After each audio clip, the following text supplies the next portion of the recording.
Yeah.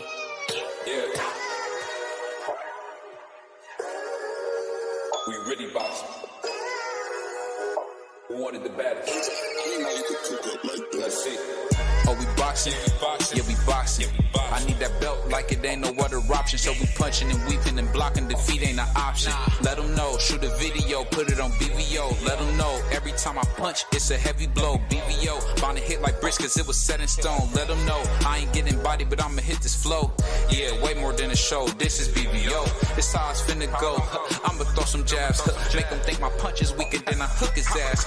This the ring, not the kitchen, but I'ma cook his ass. Me and him, that's a pro versus the rookie class. All my life I had to fight, but I still love it. Me and BVO got moves that you can't steal from us.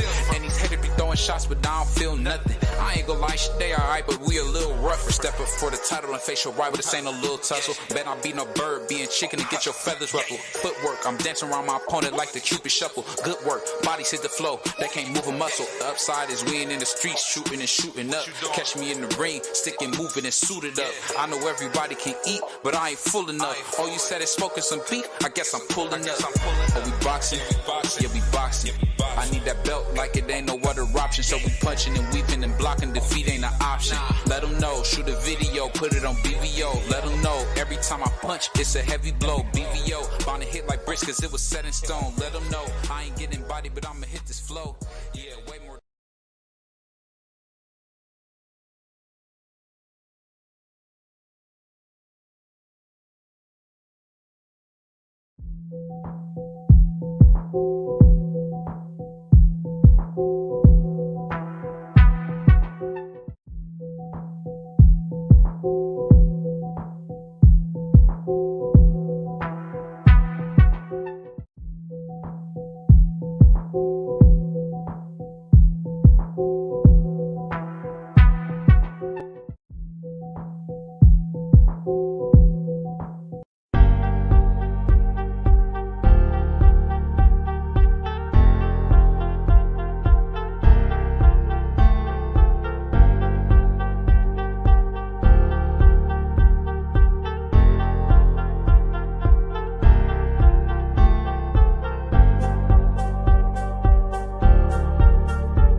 Soccer don't be loud.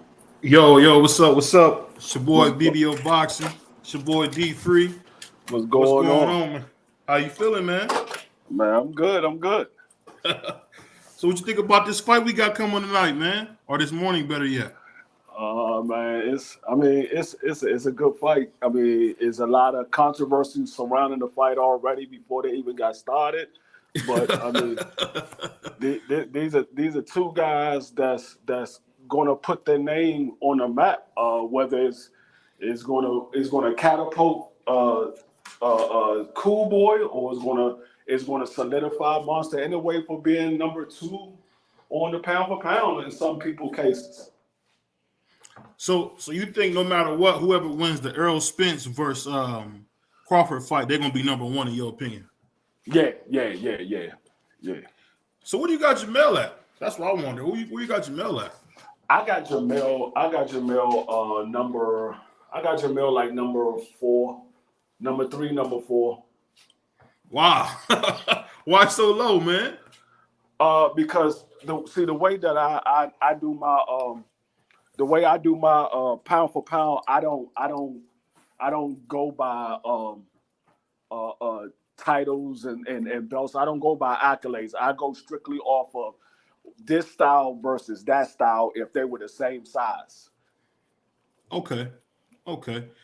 Reason I say that is because when I think about, pound for pound, it all originated when people thought Sugar Ray Robinson was better than Joe Louis. Correct. Correct. So I'm one of the rare ones that don't put any heavyweights on my pound for pound list. So I'm excited about this, and I'll tell you this, man. The more, and this is funny, man. I told you this last time we were together on this. I said, man, I'm starting to believe, man, Terrence is probably just gonna run right over. Errol might run right over Terrence, man, because I look at Terrence's resume, man. He ain't really fought nobody. Yeah, I mean, I'm not gonna say he didn't fight nobody. I'm just gonna say at the time that he fought the people that is a name on his resume, they was towards the end of their career. Mm-hmm. So I mean, I'm not gonna say he didn't fight anybody, but compared to Earl Spence, it looked like he fought a bunch of nobodies. Hey, I say that because you see, you think about Errol and been kind of through the gauntlet, man. He really had to earn his stripes, man, fighting that 147 in the glamour division.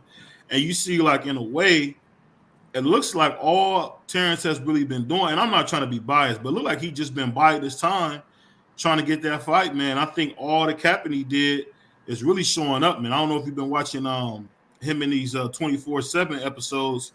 Him and Bobak, man, they look a little shook, man. Is that just me, or you see that too? No, I see that. I see a lot of their tone has changed. At first, before this fight was actually made, it was Earl Spence is basic. Earl Spence don't have no. He's not that good of a fighter. This, and that. And then once the fight was made, they were saying, "Oh no, Earl Spence, he's a good fighter." Then as we got closer to the fight, now it was Earl Spence is a great fighter. I don't know if Bud can win on the scorecards and stuff like that. It's like their tone changed as the fight got closer and closer. But I was like, I'm sitting there looking. I'm like, okay, but y'all said Earl Spence is basic. He hasn't fought nobody. He don't have a good style. But everything is starting to change up. So. Yeah, it's funny, man, because you get a lot of people who say they hate when they hear boxers just talking junk and not backing it up. I'm telling you, I think Bud Crawford's been completely exposed, man, because I think he never really wanted this fight, man. I know that might sound crazy to some, but I don't think he ever really wanted this fight, man. Yeah, I don't think he wanted the fight. Well, let me say, he might have wanted the fight. I just don't think he wanted it as bad as Earl, and I don't think he wanted it at this time. I think he had no choice because there was no other big fights out there for him to be made. So he had to get it. It was like he was pretty much backed into a corner because we saw the Ryan Garcia and Tank Davis fight get made and how much money they made off that fight. And it was like, okay, that could have been you and Earl. Y'all could have been making that big money. I think he more so took the fight for the money and not so much for the legacy, because we done heard multiple times that he said he don't need this fight. There's not a big fight to him. Yeah, and I tell you what, when he says that, man, I'll be wondering, he must be really not self-aware, man, because if you look at his resume, I know he keeps saying, like that famous Roy Jones thing, I'm making him look easy, but I mean, he just not fighting nobody, man. And I'm gonna tell you why I said it, because when I seen my favorite fighter, Deontay Wilder, get in there with Tyson Fury, it looked like he was overmatched. And I could say all those guys that he beat, maybe Luis Ortiz, nobody really that he fought, Tyson Fury wouldn't have destroyed easy. So I guess it's tough, man, because I'm wondering, is matchmaking going into these fights that's making people look better than they are, or is it just me thinking that? It's more so it's top ranked matchmaking. Top rank got the best matchmakers in the game. They're gonna make their star fighters look good. They're not gonna put them in there with somebody that's gonna give them a major problem. Now every once in a while they have a hiccup in the game because you never know. You suspect that this person can beat them, but you never know when a person get in there what he's actually feeding off of or what he got in his head when he go in there. So, but for the most part, you see how their fighters look. We see them every week after week. They put those young prospects in there with guys that we know off the jump. They're going to demolish them. As soon as we hear the name, and then we look at the resume, we be like, who is this dude? Oh, but he got 40 fights. 40 fights against who? So I mean, it's all about their matchmaking, and they're gonna showcase their fighters, and they're gonna make their fighters look good because, like I said, when it came to Terrence Crawford, he moved to 47, and everybody like, oh, he got 10 straight knockouts, and he knocking everybody out at 47. Yeah, but who is he fighting? Well, he fought Amir Khan, the same Amir Khan that just got pulled out of the grave against Canelo. That Amir Khan. And then you like, oh, he fought Jose Benavidez. The Jose Benavidez that had one leg. He got his kneecap shot up. He got his kneecap blown off, and he had one leg. That Jose Benavidez. And then he fought Greenbean. Who the hell is Greenbean? I don't know. Hey, salute to my man Bruce Gas, Boxing and Jazz. He says salute BVO, salute D Free. I would tell you the funny thing about this, man. When you look at Terrence, Terrence, he just been going in there really, styling on these guys. So it's making him look a little better than he is. But I'm just really wondering, can he take that kind of Mexican style pressure, that your boy Errol's bringing? Because Errol is really going to bring the fight to him. And I can't think of, and everybody that ever seen him being a fight to Terrence, he struggles with. I know you seen that fight where he fought Kell Brook, what was left of Kell Brook, and Kell Brook left a nugget under his eye. I was just like shocked by that. Like, come on, man. I mean, if you look at it outside of the David Ebenezer fight, the last couple of fights he had a knot under his eye. When he fought Kell Brook, Kell Brook for the first 3 rounds was jabbing his eye. He had a knot on it. And then when he fought Sean Porter had his eyes a little swollen. So yeah, I don't know. I don't know if he's going to be able to survive. See, I got a feeling that I think Terrence Crawford is going to try to come right at Errol Spence. I think because I know he knows that everybody know that he likes to download data and take a couple of rounds off before he gets started. I think he's going to try to surprise Earl and come right at Earl. But I think Earl already know that. That's why Terrence Crawford put on all his weight to try to go in and go right at Earl and be able to sustain some of those shots early in the fight and catch Earl with a shot that he think Earl might not see. Yeah, and it's funny because I haven't heard one Terrence Crawford fan tell me what he's going to do other than come and knock him out. You're not going to hit. You're not going to hit. Because even his own trainer said he think that Bud Crawford might get robbed on the scorecard. Nobody believed that he could beat Earl on the scorecards. Nobody believed that. So you're not going to hit if Bomac don't believe it, and the people that's closest to Bud don't believe that he's going to win on the scorecard. You're not going to hear the fans because what I noticed from Bud Crawford fans is they repeat everything they hear Bud Crawford, Bomac, and Bernie say. Everything that they say, you guarantee you're going to hear his fans say it. Guarantee. His fans will say the same exact thing. So if they don't believe it, his fans is not going to believe it. They're going to go exactly what he's going to knock him out. Yeah, he got 10 straight knockouts. He's going to knock him out. Okay. I mean, it sounds good. If he do it, congratulations. But if you don't do it, then what? Hey, you know what's funny, man? And for me, I know everybody, see that I got, a couple drops by Bernie. Bernie is like a boxing encyclopedia, man. But I'm going to be honest with you. When it comes, and I don't like to speak on Bud because, Bernie's my guy, pause. So I don't like to speak too much on him. But he really is being super biased, man. Yeah. And it's crazy.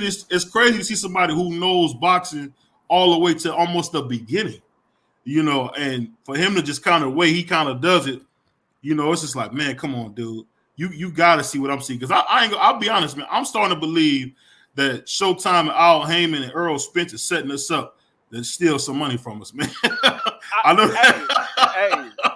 You know what? When they made this fight, though, I did a live a while back. I did a live. Yeah. I think it might have been last year. Yeah, it was last year. I know it was last year because I haven't really started doing lives until recently. But I did a live, and the title of it was Same Game, Different Players. And it was Floyd Mayweather versus Manny Pacquiao, Earl Spence versus Terrence Crawford. Same game, different players. It was 5 years before we got that fight that we wanted to see between Floyd and Manny. It's 5 years that we get in this fight that we wanted to see between Earl and Terrence. And the common denominator in that was Bob Erm. And it wasn't until Manny left Bob Erm that we got that fight. It's not until Bud left Bob Erm that we're getting this fight. So it's a lot of common similarities in the comparison of the two fights. The only difference is the name and the style of fighting of each fighters. Yeah, hey, you know something I wanted to ask you. I'm gonna read this comment real quick before we get going. Salute to my man, Flawless Mentality, BE, hosted by Dr. Mark. Salute to God, D Free, my brother of excellence, fam. The What's panel going and God's beautiful goddess of the TYT. What's going on, Dr. Mark? What's going on, Bruce Gas? I'll tell you the funny thing about it, man. It's something funny about this whole fight is because I think, when you see the fight, I think people forget Al Haymon was in show business for a long, long time. And I'm telling you, man, when I watched that Manny Pacquiao Floyd fight, that wasn't no fight, man. Floyd beat him easy. So it was just like, I mean, for people that know the fight game, and see, I had a close friend that kept saying that Manny was going to stop Floyd. I was like, dog, Manny is not fucking with Floyd. Manny cannot stand in the ring with Floyd. He was like, man, I'm telling you, that's why Floyd. I said, no. I said, you don't know the whole backstory of the whole reason why it's taking so long for these two guys to fight. So when they finally got a chance to fight, and Floyd just wiped the floor with Manny Pacquiao, the first thing that everybody say is, oh, he waited till Manny got old. I'm like, dog, do y'all realize that Floyd is 2 years older than Manny? I'm like, Floyd is 2 years older. So if anybody got older, it was Floyd. So Manny got older, Floyd got older as well. He's 2 years older. So I was like, dog, it didn't matter. I said, Floyd was just a better fighter. And when it comes to Earl and Bud, I'm not gonna say Earl is a better fighter. Earl's fundamentals and his attention to detail is what's going to pull him through this fight. His fundamentals and his attention to detail, because the one thing that I see with Earl is he never deviates from the game plan. He put his style of fighting, he forces that on you. He makes you fight the style that he wants you to fight. And if you can't deal with it, it usually ends with you getting beat up badly. Hey, you know what's funny? The more I watch Earl and the more I watch Marvin Hagler, man, it's like almost identical. It's like they both want to go in there and punish you, not just beat you up. They want to punish somebody because when I think about that Ugas fight, we all know Earl could have been knocked him out the way he was on one leg, rolling around. and see, that's the thing. Everybody kept saying, "Oh, this is the fight that Earl Spence got to watch out for." Ugas just got finished whooping Manny. I was like, dog, y'all giving Ugas way too much credit. Everybody kept saying, man, this is like a 60-40 fight. I'm like, dog, this is not 60-40. This is not a 60-40 fight. This is more like a 75-25. I give Ugas a 25%, and the 25% that I gave him was if the fact that if Earl Spence torn eye retina came into play. That was the only chance Ugas had. I was like, dog, Ugas is not going to be. He has no chance of beating Earl Spence. The only chance he got is if Earl Spence happens to have that torn eye retina come back and affect him in this fight. I said, other than that, Ugas is going to get beat up, and that's exactly what happened. And you know what's funny? People forget about him getting beat up by one of my favorite fighters, Amir Rahman. I mean, he was known for getting jacked up, man. That was his thing at 140. Everybody beat up Ugas, man. Salute to my man Big Ray. He said, salute D Free panel in chat. Salute to my man Jose. He said, what's up, y'all? My man Slab, aka Big Tex, TYT family. What's up, brother? He said, what's popping? Hey, but I think the funny thing about this fight that everybody missing is that, you know what? I think after Earl beat him, I'm still gonna be like, man, this wasn't worth it, because I honestly tell you this, they're older guys too fighting. It's not like the Inoue and Monster fight where you got a guy 28 and a guy 26 fight. I mean, these guys are 30, 33, and 35. I mean, I'll be honest, Errol Spence is nowhere near as athletic as he once was. That accident took a lot out of him, man. It really do. But go ahead. I was about to say, I actually think Earl is a little more preserved because he had those 2 big layoffs.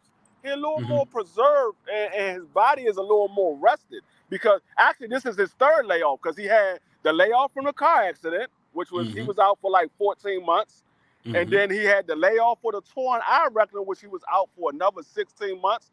And then now he just had another layoff that he waited around for Bud Crawford, which is another 16 months. So I think he's a little more preserved.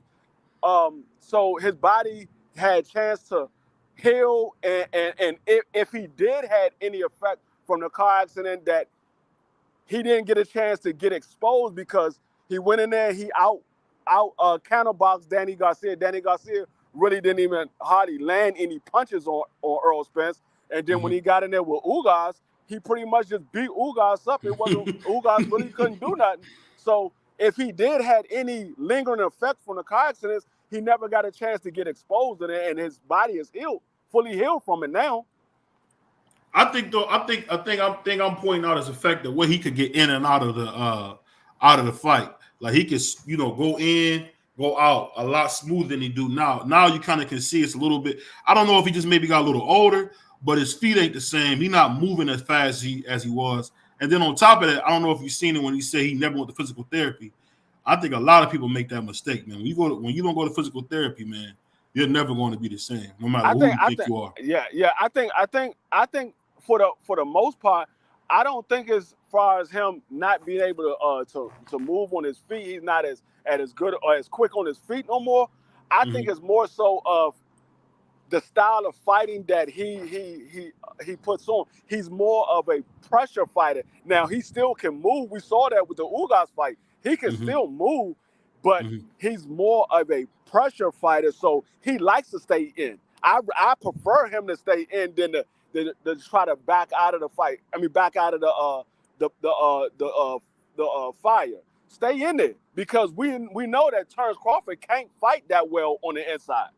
Now he can throw a little bit of punches here and there, but if you want to say, okay, who check off the box and we put up a poll of who has the better game as far as inside game, Earl or Bud, most people are going to say Earl got the better inside game. We say who has the better outside game between Earl and Bud, most people will say Bud got the better outside game. So I would prefer that Earl stay inside. Now he can box with Bud on the outside, but I prefer him to stay on the inside.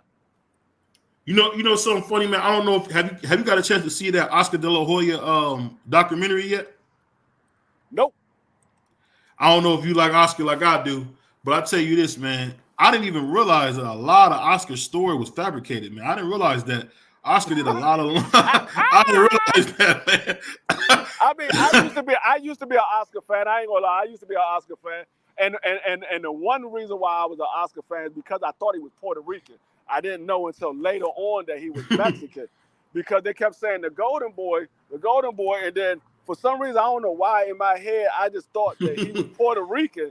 I didn't know that he was Mexican, and when I found out he was Mexican, by then I was already a fan of him. I was like, oh, fuck it, he's a good fighter or whatever. But no, I mean, I knew Oscar lied about a lot of stuff. It's funny because I didn't realize that he pretty much made everything up. So like whenever you see Leonard Ellerby cussing him out, it's for a reason. I didn't realize that like he kind of spent his whole career lying. Like they had a story in there where he was talking about how his mom's last wish was for him to win the gold. And then he comes out and says, hey, no, that wasn't my mom's last wish. A reporter said that to me, and I said that to the reporter, and I just repeated it back to him and said, yeah, my mom's last wish was for me to win the gold. And it was just crazy because you just go down the list, and I'm telling you, I've never seen a guy, and it's crazy, I've never seen a guy who is outside the ring decisions make his career look like it was nothing, man, because, man, he pretty much made up everything, man. I mean, for the most part, I mean, he's a Mexican version of Bud Crawford. He lied about every fucking thing. Lied about every fucking thing. Hey, I just can't believe the man lied about his mom. I guess his mom died early. The man lied and said, "Oh man, yeah, my mom's last wish was for me to win the GOAT." I was like, oh my God. I wouldn't even say no shit like that. I'd have been like, man, my mom's last wish was her last wish. It's between me and my mother. It's a wish. It's not for y'all to know. It's a wish. It's between me and my mother. I'd have left that shit just like that. Hey, and then the part that got me was like, so when he came with the name Golden Boy, that was never his name. That was his big brother's name, and he used it. And remember, they had the whole story with Bob Arum said he crowned him the Golden Boy because he seen him coming in or something. Wow. It just got me. But I just said, you know what? Maybe because I was a kid back then. It's just like when you find out. I was young when Oscar was on top of the game because I'm like a couple of months older than Floyd. So I was young when Oscar came out and he was doing all that stuff. So I mean, a lot of that stuff I probably would have never followed because we didn't have the internet back there like that. The only internet we had was in the daggone principal office, and that joint looked like daggone block letter. It was a black screen with green letters on it. Everything was typewriter, talk on the phone, or mail a letter. You had to mail a letter. It wasn't no daggone email. It was mail a letter. So. Hey, my man, Lottie said, what round do y'all think Inoue knocks him clean out and takes his belts? I think it's the first to the third. What about y'all? I'll let you go first, D-Free. What round you think you're gonna put Scooter to bed in? I don't think it's going to be a knockout. I think it's going to go to distance. Now, I wouldn't be surprised if Cool Boy get robbed, but I don't think he's going to knock him out. I mean, I put it like this: it took him what? When did he knock out Paul? I think like the 10th round. Right, and Cool Boy is a way better boxer than him. So if it took him, knockout, I don't see Cool Boy. Cool Boy, he's not going to be there for Inoue to land a clean shot. Now Inoue might hit him with some shots, but it's not going to be nothing clean for him. Now, only time I can say he might get a clean shot if it's to the body. He might be able to get a clean shot to the body, but as far as to the chin, I don't think he's going to do it. Now, I wouldn't be. I mean, if he do it, he do it. But I just don't. I don't see it happening. I don't see it happening. And you're right, man. It was my mistake. D3 was the 11th round, not the 10th. But I'm gonna say this: the thing about that whole Paul Butler fight was Paul Butler did not come to fight. He ran the whole time. People don't give Inoue no credit because we seen that with Boots versus Kieran, and Boots looked horrible because all he did was swing, get turned away all the way around. But then you look at Inoue was able to cut the ring off and get Paul out of there. It all depends on the level of opponents that you in there with, because Kern was in there not to get knocked out. He was in there not to get knocked out. Now Boots could have cut the ring off a little better and probably got the knockout, but Kern was in there not to get knocked out, like we saw with Mikey Garcia. Mikey Garcia was not trying to get knocked out by Earl. And it's no, I mean, he literally, in the 9th round, he literally was begging his brother not to stop the fight because he was getting beat up. And so, I mean, it all depends on who you in there with. If you in there with somebody that's going to try to fight you, then, yeah, it's a chance that you might get knocked out. But if you in there with somebody that's a veteran and they know how to survive, if they want to survive, they're going to survive. I'm just wondering how, Inoue, I got Inoue winning this, but I'm wondering, can Inoue bring a jab to this fight? Because one thing about Cool Boy, people forget, he's got really, really good defense, man. I would probably say he's about a A+ fighter when it comes to defense, man. He can do all the things on offense, but his defense, I mean, we didn't see it versus Fig. Everybody had to bring that Figueroa fight up, but I think he was trying to prove a point against Fig. And really, the funny thing about that whole Fig fight was that fight should tell you about what he's capable of. I'm just wondering, do you think Cool Boy really has a chance, or is this another showcase for Inoue? I think Cool Boy has a chance, and I also think that what his trainer did, far as mention the hand wraps, I think that might have put something in Inoue's head, in his trainer head, and in Inoue's head, like, oh, they got everybody watching our raps and this and that, because I mean it's a bad look if you got one of the top guys in the sport, in your division, well, the top guy in your division, telling everybody that you doing something that's illegal. Then now it's in your head that, oh, everybody watching me how I wrap my hands and stuff like that, because what he's doing is illegal, but it's not illegal in Japan. It's illegal in most areas in the United States. Now there's certain spots where you can do it in the United States, but for the most part, it's illegal because you're not supposed to have the tape directly on your hand, and it says that in the rules. Isn't that called stacking?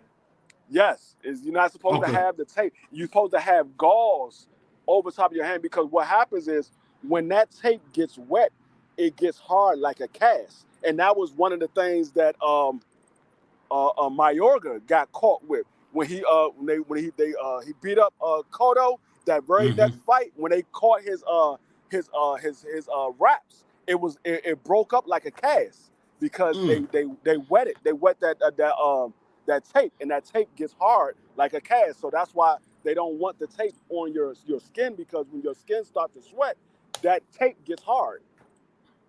Yeah, I think it don't matter in this fight, but we're gonna read a couple of these comments. Big Ray said his defense was on display versus Danny Romaine, and then he said, "How do you guys view Cool Boy's chin? He's been dropped flat on the canvas in his amateur career by one shot. Can Steph take his power? Salute to my man Big Blunt saying yo," and he said, "It's illegal in PA." I don't know. I think Cool Boy got a chin, because I thought Fig was hitting him with some clean shots. What did you think about that, man?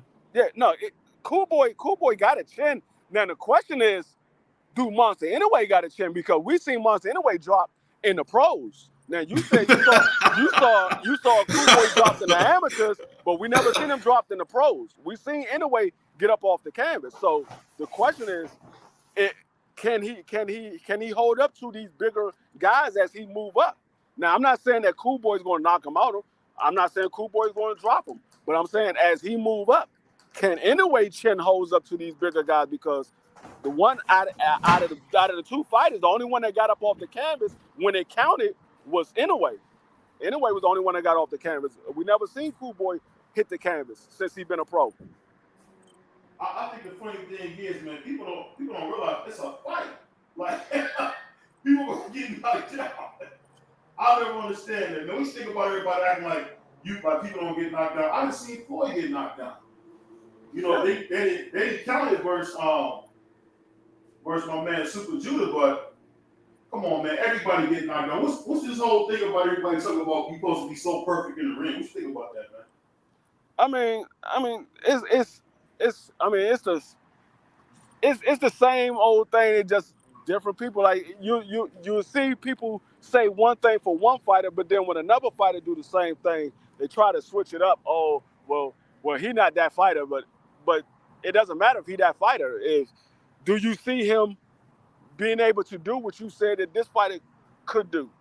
Because if he's able to, like, and that's another thing you said, Cool Boy got underrated defense, and that's another reason why I say I believe that this fight is going to go the distance, because I don't think that Inoue is going to be able to land that big shot on him because of Cool Boy's defense. And that's one thing that I will say about a lot of guys coming out of that Philadelphia area. One thing that they pride themselves on is defense. We saw that with Bernard Hopkins. We see that with Joe Frazier. That's one thing that they pride themselves on is defense. It's defense and a lot of body work and pressure. Now, I'm not gonna say so much far as Danny Garcia, because he's a different type of fighter. It's not everybody that come out of PA, but for the most part. You know what's funny, man? I don't ever remember Danny Garcia ever even trying to be having me beat.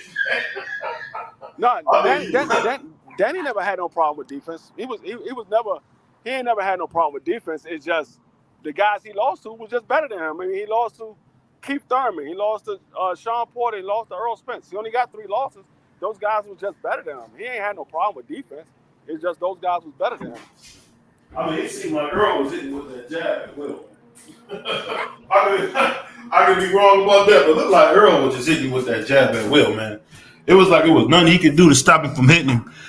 You said Nero broke his face in the first fight. Yeah, Robert. Nonito Donaire did break Inoue face in that first fight. I think he broke his nose or his jaw. I couldn't remember which one it was. I think it might have been his jaw. I think he broke his jaw in that first fight. So really, it's funny. I was listening to Skinny this morning, man. Shout out to my man Southwest T. I was listening to him this morning, and I didn't even realize this is the first time in a long time that Inoue is fighting somebody he's not a huge thousands favorite against. I mean, this is his first. I hate to say it, this might be his first real fight. What you think about that, man? Because I mean, he don't got no crazy. He don't got no cool. Might be. I mean, like I said, outside of Donaire, it is his first real fight. Now, I say outside of Donaire because I gotta give Donaire his props. He's a Hall of Famer, but I mean, let's be honest, Donaire is much older than Inoue. Donaire was an older fighter when he fought him the first time, and he was even older when he fought him the second time. So, I mean, I'm not taking nothing from Donaire. He's a legend in that division. He's a legend in that division because he's 39, about to be 40, or he is 40. So yeah, that man is a legend in that division compared to the guys that's in there now. So, but as far as Monster Inoue, he ain't fighting nobody with the level of a Cool Boy. Nobody. I can honestly say Cool Boy, if he was to fight those guys that Inoue fought outside of Donaire, because like I said, I'm not gonna put Donaire in the same bracket as those other guys because we know what Donaire is. Outside of Donaire, if we put Cool Boy in the ring with those guys that Inoue fought, Cool Boy would have more than 5 knockouts or 7 knockouts. Yeah, I think he got 8, man. Yeah, he would have more than that. He would have knocked out a few. He'd probably be almost like 90% knockouts. See, and that's the funny thing about it. If I hadn't seen the skill for myself, salute to my man Josh Sanders. That's the TYT fan. What's going on, He said, Josh? D Free, BVO. What's going on, brother? Hey, if I hadn't seen it, I'm thinking I got Inoue winning because of his skill. But it looked like he might have been another recipient of good matchmaking, man, because he didn't fight everybody at 115. Everybody tried to say like he fought everybody at 115. He did not. He really didn't, man. Go ahead. He didn't. And it's like he get a hall pass, so people want to forget that he didn't fight everybody. Because I mean, I think he's gonna go in there and crush Cool Boy, but I think because Cool Boy don't have no power, and I think Cool Boy, just like a Devin Haney, I think, and I hope one day Devin Haney can be as good as Cool Boy, defensively. I hope, because to me they're like the same fight. I just think Cool Boy's a little bit older, but yeah. I just don't know if that power. If you can win on the biggest stage without any type of power, I just don't think you can. What you think about that? I mean, you do realize Cool Boy has beat all of the top guys in both the divisions he's been in.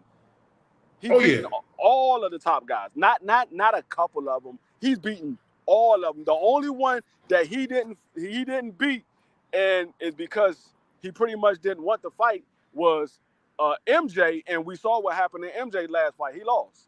Yeah. So we seen what happened with that fight, but he's beaten all of the top guys. So it's not and that's the thing. Cool Boy, I think how many fights Cool Boy got? Like 15 fights, something like that. I'm gonna look it up real quick. I think he got like 15 or 16 fights, and I would say 95% of them are undefeated fighters. Yeah, hold on one second. He definitely got a nice. He got 21 fights. and majority of them are undefeated fighters. Yeah. It's funny because when you say that, man, I just never realized it, man. I'm starting to see like how much matchmaking has been like a huge part of this boxing, man. Because I can say, man, a lot of these fights. I'll tell you something funny. One time I was drinking, man, and I had bought that Deontay Wilder. Remember he fought Robert Helenius, that whole card. And I tell you what, man, the thing that got me was so many times these pay-per-views. Especially pay-per-views, a lot of the boxing we get is so overmatched, man. Is that just me that's seeing that, or you see that too? Mark say all of the top guys. Name a top guy that Cool Boy didn't fight. Outside of MJ, the one that didn't want to fight him. Outside of MJ, name a top guy in his division that he was fighting in that he didn't fight. He fought in all of the top guys in his division.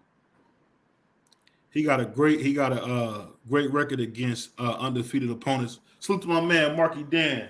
He said Top Rank got the best match. Hey, repeating what you said, got the best. I just said that. Hey, I'm just saying, when you watch state fighters, man, even my man King Arthur better beat, man. He really, I can't say, man. I don't even know how really good he is because. Oh no, no. Arthur is different. Arthur different. That man's different. No. I tell you, what I'm saying is I don't know how good Arthur is because why we got that devil fight. I put it like That's this. the thing. I'm gonna tell you how good Arthur is. I'm gonna tell you how good. This how you know how good he really is. If you ever had any doubt of how good Arthur is, Arthur got 18 fights, 18 knockouts. Canelo Alvarez moved to 175, and he had a chance to pick who he wanted to fight, and he picked Demetrius Bivol because he did not want to get in the ring with that man. Oh, that's how you know how good he is, because everybody was talking about you going to 175, fight Arthur. Arthur said, I want to fight Canelo. Canelo said he wanted to fight Arthur. They was talking back and forth, and he had a chance to move up to 175, and he said, I'm taking Demetrius Bivol. He didn't want to get in the ring with Arthur because he know that man would have killed him. That's how you know how good he is. Hey, I think the funny thing is when you talk about Arthur, I just think because he don't really have, 175 ain't like it once was. It ain't a ton of guys for him to really fight.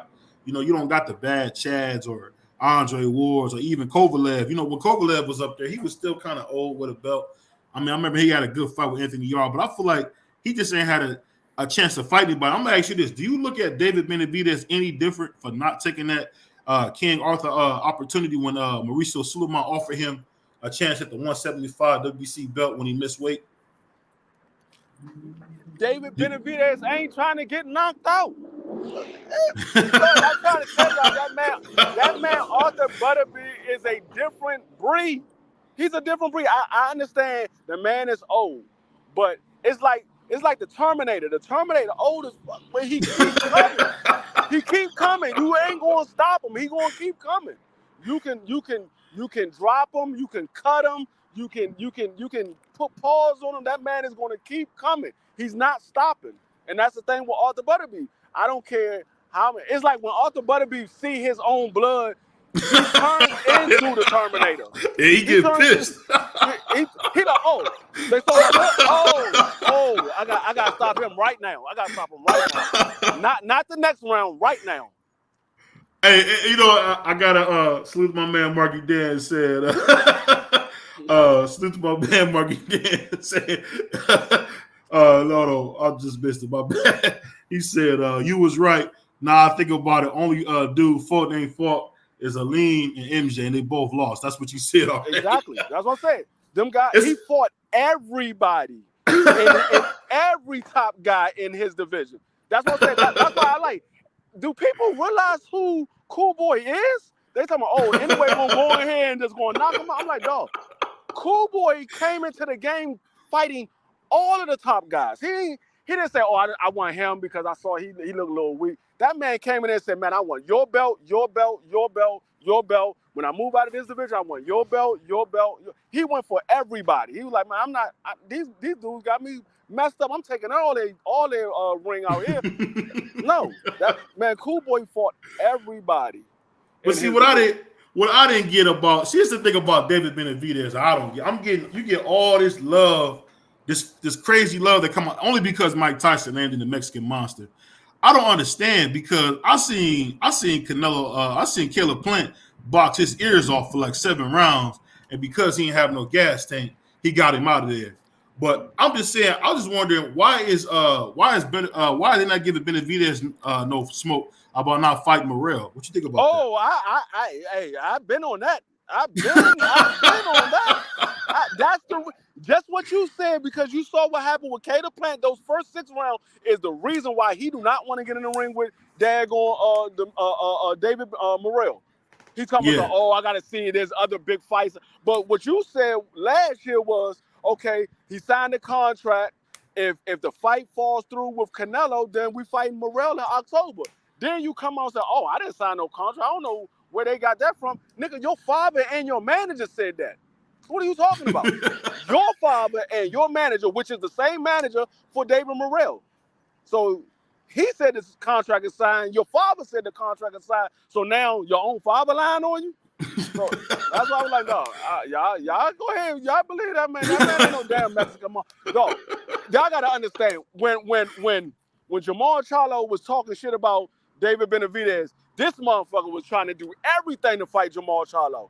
This man was like, man, I dropped down 4 pounds. I take the COVID test. I do this. He was trying to do everything. He wouldn't let Jamal Charlo do anything without him getting in the media saying something about Jamal Charlo making a fight. Then when he got the fight with Caleb Plant, he going back and forth with Caleb Plant. They about to fight at the gym and all this.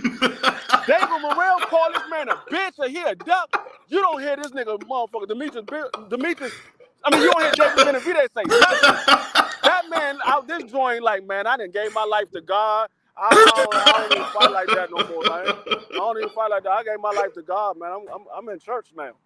That man ain't trying to fight David Morrell, man. David Morrell will put that man in the hospital. Hey, the way he beat Hapu from The Simpsons, man. I don't know if you seen that fight when he beat Hapu up like that, man. Oh my God. Yeah, man. When you put an ass whooping on somebody, when you look at the ref like, ref, you gonna get him? You're not gonna. All right, fuck it. All right. Dog, and when you end up in the hospital, blame it on the ref because I told him to come save you. He ain't want to save you. And that's funny you said it because what you said was true, because I heard David Morrell say a guy like the Mexican Monster, we will take his shoes. Right. I'm like, that man been so crazy to David Benavidez. They talking about, David Benavidez said, I'm gonna sign the contract and I'm gonna handle that little bitch. What? That's all you got to say? Man, I'm like, hey, when it came to the white boy, he about to fight Bread, man. Right, he trying to go to Earth, and then you got a daggone Cuban out this joint trying to take your head off, and you like, man. I ain't even work out this morning, man. My man said, when he said, I'm gonna take his shoes off. You don't let no man tell you I'm gonna take your shoes from you. He said a guy like David Benavidez walks around Cuba barefoot because we take the shoes off of him. What do you say? Sent to my man Josh. He said, shaking my head, Morrell even talk about Benavidez's family. He do. I think his dad gotta stop drinking, man. That's his problem, man. Salute to my man Marky Dan. He said, "What's bro? This is my man D Free, man. Paul. That boy D Free is hilarious, man."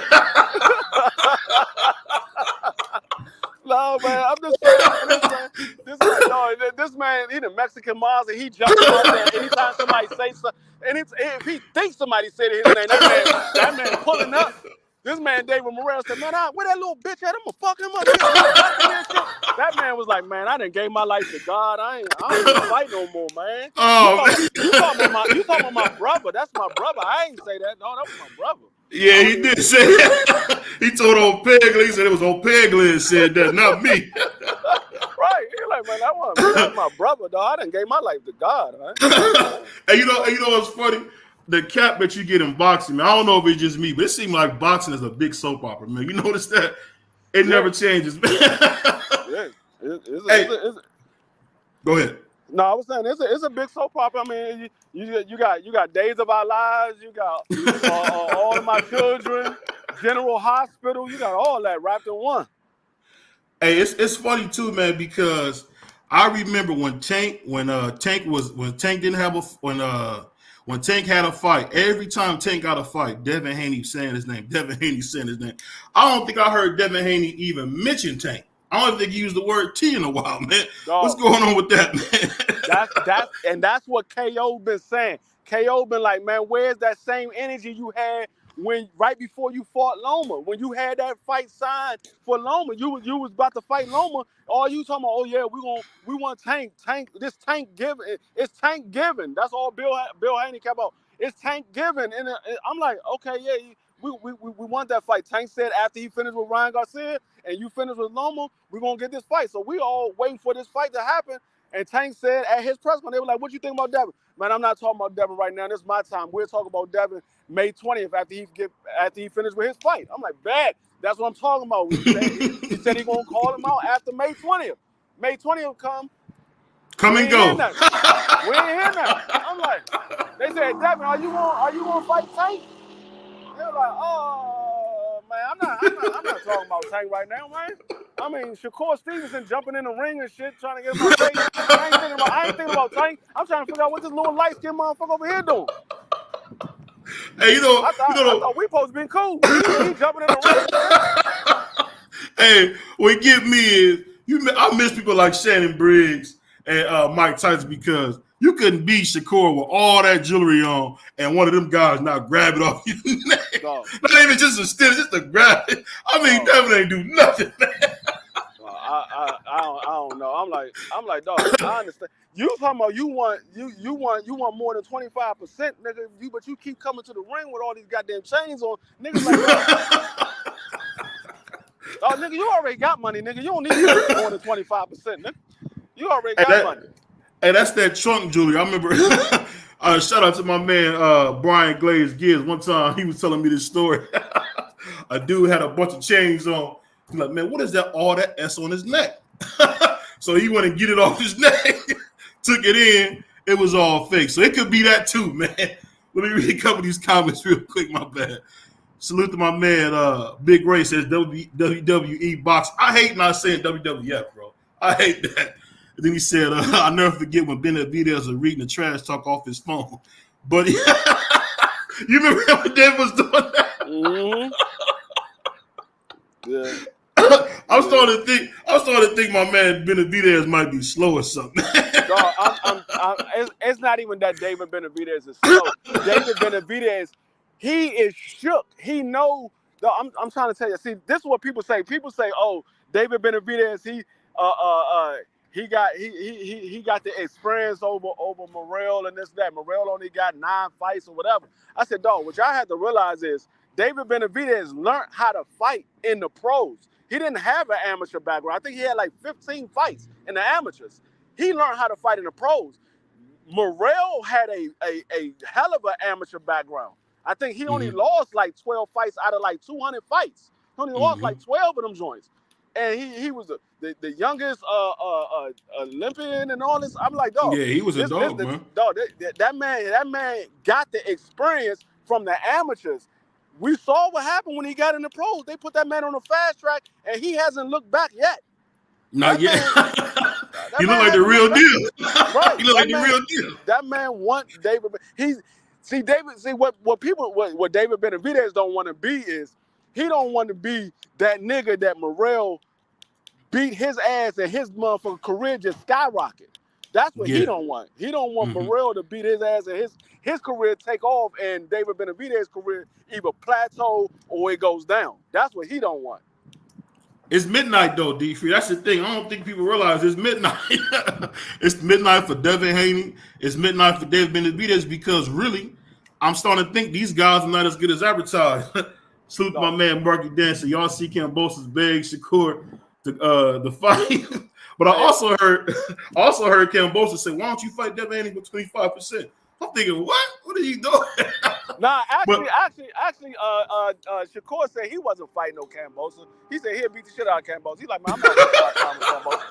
He's like, man, hey, I'm not wasting my time with Cambosa. I'll beat the shit out of Cambosa. he did say he couldn't have said that to my face, man. I don't know why Cambosa ain't slap him or something, man. That's what's missing in fight, man. You gotta like touch their ego, pause, man. If you hit that ego, that's when you'll get them fights. See, the thing is, they know who to do it with because they ain't doing that shit with Tank. They ain't doing that shit with Tank. They know damn well if they do that shit with Tank and they get in the ring with Tank, Tank is gonna put your ass to sleep early. He not even gonna wait later in the fight. He gonna put your ass to sleep. You saw what happened when he got in there with Rolly. Oh man, he was talking to Rolly so crazy. Rolly talking all that shit. They get to the motherfucker way and Tank gave him a little nudge. That nigga went flying off the goddamn stage. They get in the ring and Rolly throw that same motherfucking shot and Tank just dipped out the way. Tank wasn't even trying to knock him out. He was just trying to catch him and dip off and catch him with a right hook. It just so happened that left hand was just on point and it knocked his ass clean out. That nigga hit that rope. And he been a meme ever since. And then we saw what happened with Ryan. Ryan kept saying, "Oh, 2 rounds. I'm gonna knock you out. Two rounds. Yeah, okay. You thought Tank forgot about that. He hit your ass to the goddamn that rib, and it was man. I'm not getting up. Hey, Ryan quit, man. Ryan a little different. Ryan quit, bro. Actually, when I saw the replay, though, I felt bad for Ryan because when he went down, he looked at Tank like, please don't hit me again, dog. You see, I can't get up, dog. Please don't hit me again, man. You know what it reminded me of? It reminded me of what's the guy? Remember Victor Cruz when he quit the fight and said, "I don't deserve to get punished like this." Right. That's what that made me think of when he did that. I don't need to be getting punished like this. They won't do that. They're not gonna do that to Tank. They know Tank.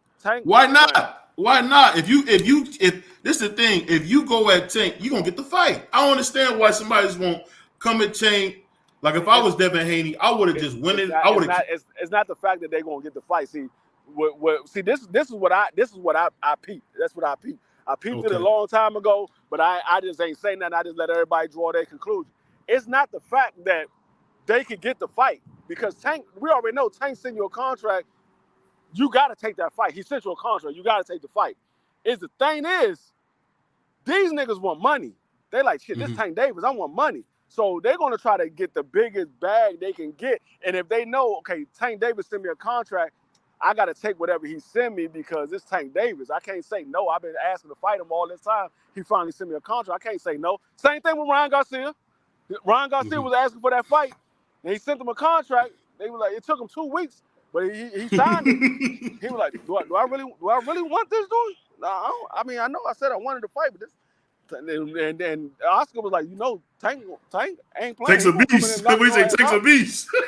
Takes a beast. Tank ain't playing. He gonna knock your ass out. You better. He said that quick too. You better be prepared because he gonna knock you out. But but if Tank sent him a contract, they gotta take it. And see, I don't think Devin Haney is willing to take anything Tank sent him. And see. And I know I hear a lot of his fans saying, well, if Tank sent him a contract, he got to sign it. I don't want to hear that. But there's going to they say that now.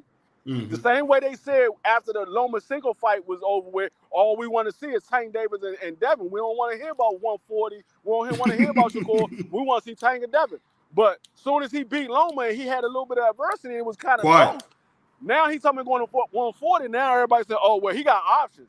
He the undisputed champion. He got options. No, that is not what y'all said before the fight happened. No.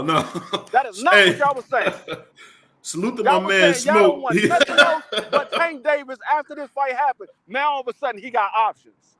I'm like, man, all right. I see how y'all are. You know what it is, man. You know what it is, man. I keep saying this, man. Bill Haney's a pimp, bro. He's an Oakland nigga. That's what the Oakland dudes do, man. He's a pimp. He flew. I don't know. Did you hear your boy Bill Haney telling Devin Haney, use your brick hand? Like, ain't that something? Ain't that something they say for Tank? I heard that. But what I listened to was Devin Haney saying, "Man, this nigga know what I'm doing. he know what I'm doing." So if Loma know what you're doing, you know damn well Tank gonna know what the fuck you doing. And when Tank hit your ass, you ain't coming back. It's Your time ass to take going a to sleep. shower. That's the thing. You better hope you can walk out of the ring when he hit your ass. Salute to my man Naka. He said, let one of them boys get face to face with Tank. The whole gonna come out of. Only person that I think is going, and I think he's gonna beat Tank easy is Teo. Teo's gonna be the one to beat the life out of Tank. He gonna beat the sleeves off Tank. Man, that man is not beating no fucking He gonna beat the sleeves off him, man. Stop the bullshit. Come on, be free. Are you serious? Are you serious? You think Tank can beat Teo? Fuck yeah. Oh my God. Who is he fought? Who is he fought that could compare it with Teo them fought? Tell me that. Who is Teo fought? Teo beat Josh Taylor, probably a Hall of Famer. Beat Loma, probably a Hall of Famer. And I think Tank can beat both of them. Could he beat him? Can he beat him? He beat somebody that I don't think Tank can beat. I can see if you say he beat Earl Spence or he beat he beat motherfucking Bud Crawford, or he beat Boots. I can see if you said somebody like that. You said some people that I think Tank can beat. I think Tank can beat Josh Taylor. You think he can beat? But why did he fight Josh Taylor when Josh Taylor had all the belts? He kept calling Tank's name. But see, I'm gonna put it like this: nobody brings up how that boy Tank ducked Lomachenko. Lomachenko early in Tank's career won that fight. Go ahead. See, this is what I keep hearing. Y'all can't have it both ways. Y'all can't have it both ways. And I hear this. I keep hearing this from y'all. And y'all want it both ways. Y'all can't eat it too. Y'all said y'all want Tank Davis to leave Floyd because Floyd is not getting him the big fights. Now y'all saying, oh, Tank Davis ducked this person. Why Tank Davis ain't fight? Because it was Floyd and Leonard Allaby making his fights. We didn't heard Tank say, I never called for no fights. I just fought who they put in front of me. I never called for the big fight. Whoever they gave me, that's who I fought. So how we saying Tank Davis ducked somebody when we know that it was Leonard Allaby and Floyd giving him fights? Loma said, I'm not a businessman. I'm just a fighter. Can I get the fight? And Floyd said, no, you're gonna wait till we ready to fight you. That's what Floyd said. It's on tape, man. You can't delete the tape. It's not on tape. If it was on tape, Tank would have fought motherfucking Gary Russell. Tank said, I fight Gary Russell. Floyd said, no, you're not fighting Gary Russell. Gary Russell been calling for Tank for years. Even when they was at 126, he's been calling for Tank for years. He will not let Tank fight Gary Russell. Floyd said, this is my money man. I'm not going to put him in a fight that I think that he might have some adversity. He's not ready for those guys yet. But as he was moving forward, we saw Tank can handle himself. You don't need to protect him. But Floyd still had that motto. No, I just want to make money off this motherfucker. If we could take a fight that is least competitive, but it still make big money, we're gonna take that fight. And that's what he was doing. I saw the play for Floyd. He said, okay, we know the money comes from the Mexican fan base and the black fan base. So we're going to keep putting them in there with Mexican fighters because they're going to pay to see their fighters fight. And he's fighting against Tank Davis. Everybody want to see Tank Davis lose. They want to see Tank Davis get the knockout. So it's going to be a big fight. That's what the Floyd was doing. The same thing that Floyd was doing when he was fighting. He was getting there with a lot of Mexicans, a lot of Latinos, because that's where the money was coming from, because they're going to support their fighters and they want to see Floyd lose. But Floyd did fight all the only person Floyd missed was Paul Williams. But I can say I read somewhere where Paul Williams said he was never offered that fight. That's the only person you can really say that Floyd missed was Paul Williams. Everybody else he fought. What's going on, Skywalker? Appreciate you coming through, man. But Paul Williams, that's a fight that Paul Williams even said himself. That fight was never presented to him or Floyd. Yeah. So neither one of them ducked each other because it was never presented to him. I'm going to read a couple of these comments real quick. Suit to my man Josh said, these fighters scared to lose they owe. That's why they go through hell to get the big fights respectfully. And then he said, my man Marky Dan said, David Benavidez wanted to be Diego Corrales after Diego got dog walked by Floyd. He was long back to the ring. Hey, man, I like Chico, man. He rough, man. He did get beat to death, though. He really did. What did he say? The second round gave him flashbacks from Luke Campbell. You rough, man. Yo, what's good, man? My man from the Bronx. What did he say? Man, Ryan ain't quit. No, Ryan quit, bro. Ryan quit, man. Ryan quit. when Ryan looked up and he looked at the ref, he could have easily got up, man. We see Oscar. Oscar was rolling around like a doggone beetle, man. He could have got up, but he knew if he would have got up, it was going to be lights out, and he was like, "Nah, I'm not having that nigga put me to sleep. I'm gonna go ahead and take this 10 count, and I'm good." And he beat me. He the better man tonight. I'm gonna take this 10 count, and then I get up to fight another day. Nah. But he said Ryan had flashbacks of Luke Campbell in that second round with Tank. He went, and you know what made me laugh? When he went down, my man Ryan went down like a ton of bricks, man. I was like, whoa, Tank Billy hit you, man.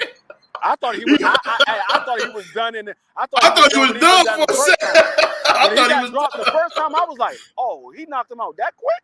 He got back up. I was like, oh, okay. It's gonna be a little longer. It's gonna be a little longer. I thought he was done early. I think did that too. Second round. Yeah, the second round. I thought you better go take a shower, man. It was over. I was like, damn, he done that quick. And then he got up. I was like, oh, okay. I was like, say, damn. You said 2 rounds, but you ain't say it was gonna be you in 2 rounds. Hey, what my man Big Ray say? Bricking, yeah. But you know what it is? I gotta say this, man. When you talk about Devin Haney's dad, he's a true con artist. All he does is go to these great trainers, and the moment that he feel like his son can go to autopilot, he takes back over.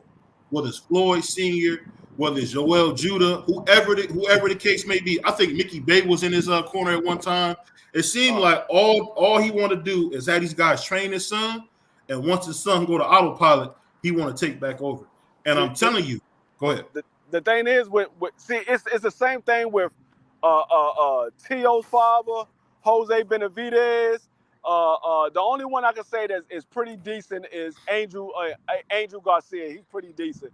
And Bozy. I say Bozy too. Yeah, and Bozy. But those guys, what it is they have too much pride. They want to be the ones to say, yeah, I got my son to being this great. I got my son to being that great. They don't want nobody else to get the credit for getting their son up there. I'm like, dog, you got your son to this point. You can't get him no further because this is as much as you know. He knows just as much as you know. You need to say somebody that's been in the game for years that knows more than you, that can take him further. You can't take him no further because you ain't been in the game that long. The only fighter you had was your son. So it's not like you had a bunch of other fighters before your son got to fighting. No, your son was the one that got you in the game. You got him in the game. He got you in the game. Y'all got each other in the game. So that's what I'm saying. It's the same way with them. It's like, but Teo's father, he absolutely don't know shit. He don't know shit. You know what he say? Get that bum out of here. Dog, that nigga, that dude. Get this bum out of here. That's what he said. That dude don't know shit. That dude. Hey, but we gotta give him credit though, D-Free. That game plan he had against Josh Taylor was excellent, man. That wasn't his game plan. Whose game plan was that? That was the nigga that was getting him in the when we saw they had that interview and he was working out with the trainer. The Mexican dude? The black dude. What was he? His weight trainer. Oh, yeah, I know you're talking about. That was the one that gave him the daggone energy to be able to bounce around that goddamn ring. He looked like the old Teo with my man. That's what I'm saying. It was that dude. That dude was the one that was able to get him where he didn't feel like his daggone chest was going to explode.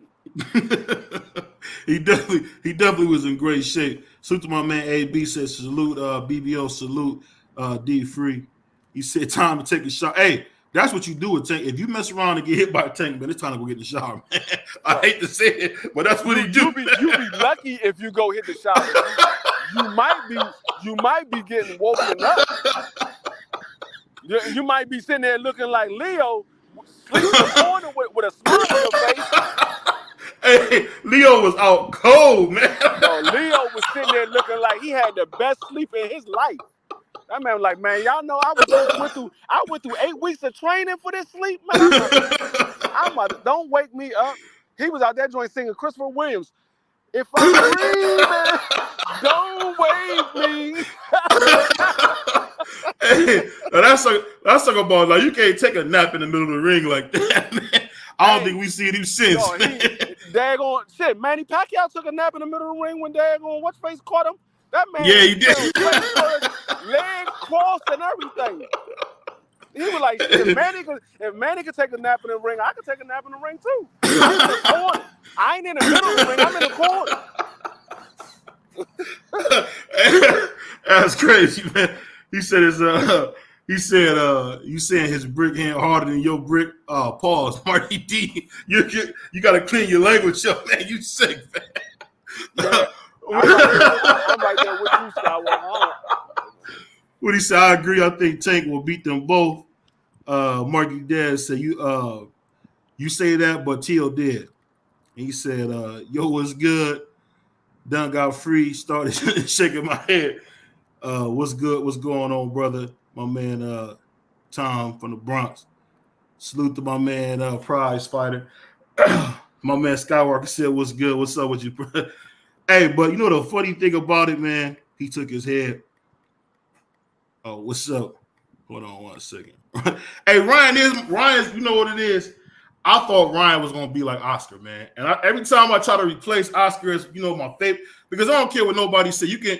Let me ask you this, D-Free. Do you agree with me? You gotta have a Spanish fighter when you're talking about fight. Am I wrong to think that, or is that what you think? You said you gotta have a what? You gotta have a Spanish fighter. You gotta have a Spanish fighter. If you're gonna have all these black fighters, you gotta have a Spanish fighter in the mix. Am I wrong for thinking that? I'm not gonna say you wrong for thinking that. I mean, I can understand if you don't have a Spanish fighter. I can understand if you don't. You think boxing's the same without it? Because I think the thing that made Oscar so great was that he was Spanish and that he wanted to get up there and fight everybody. You don't think that helped?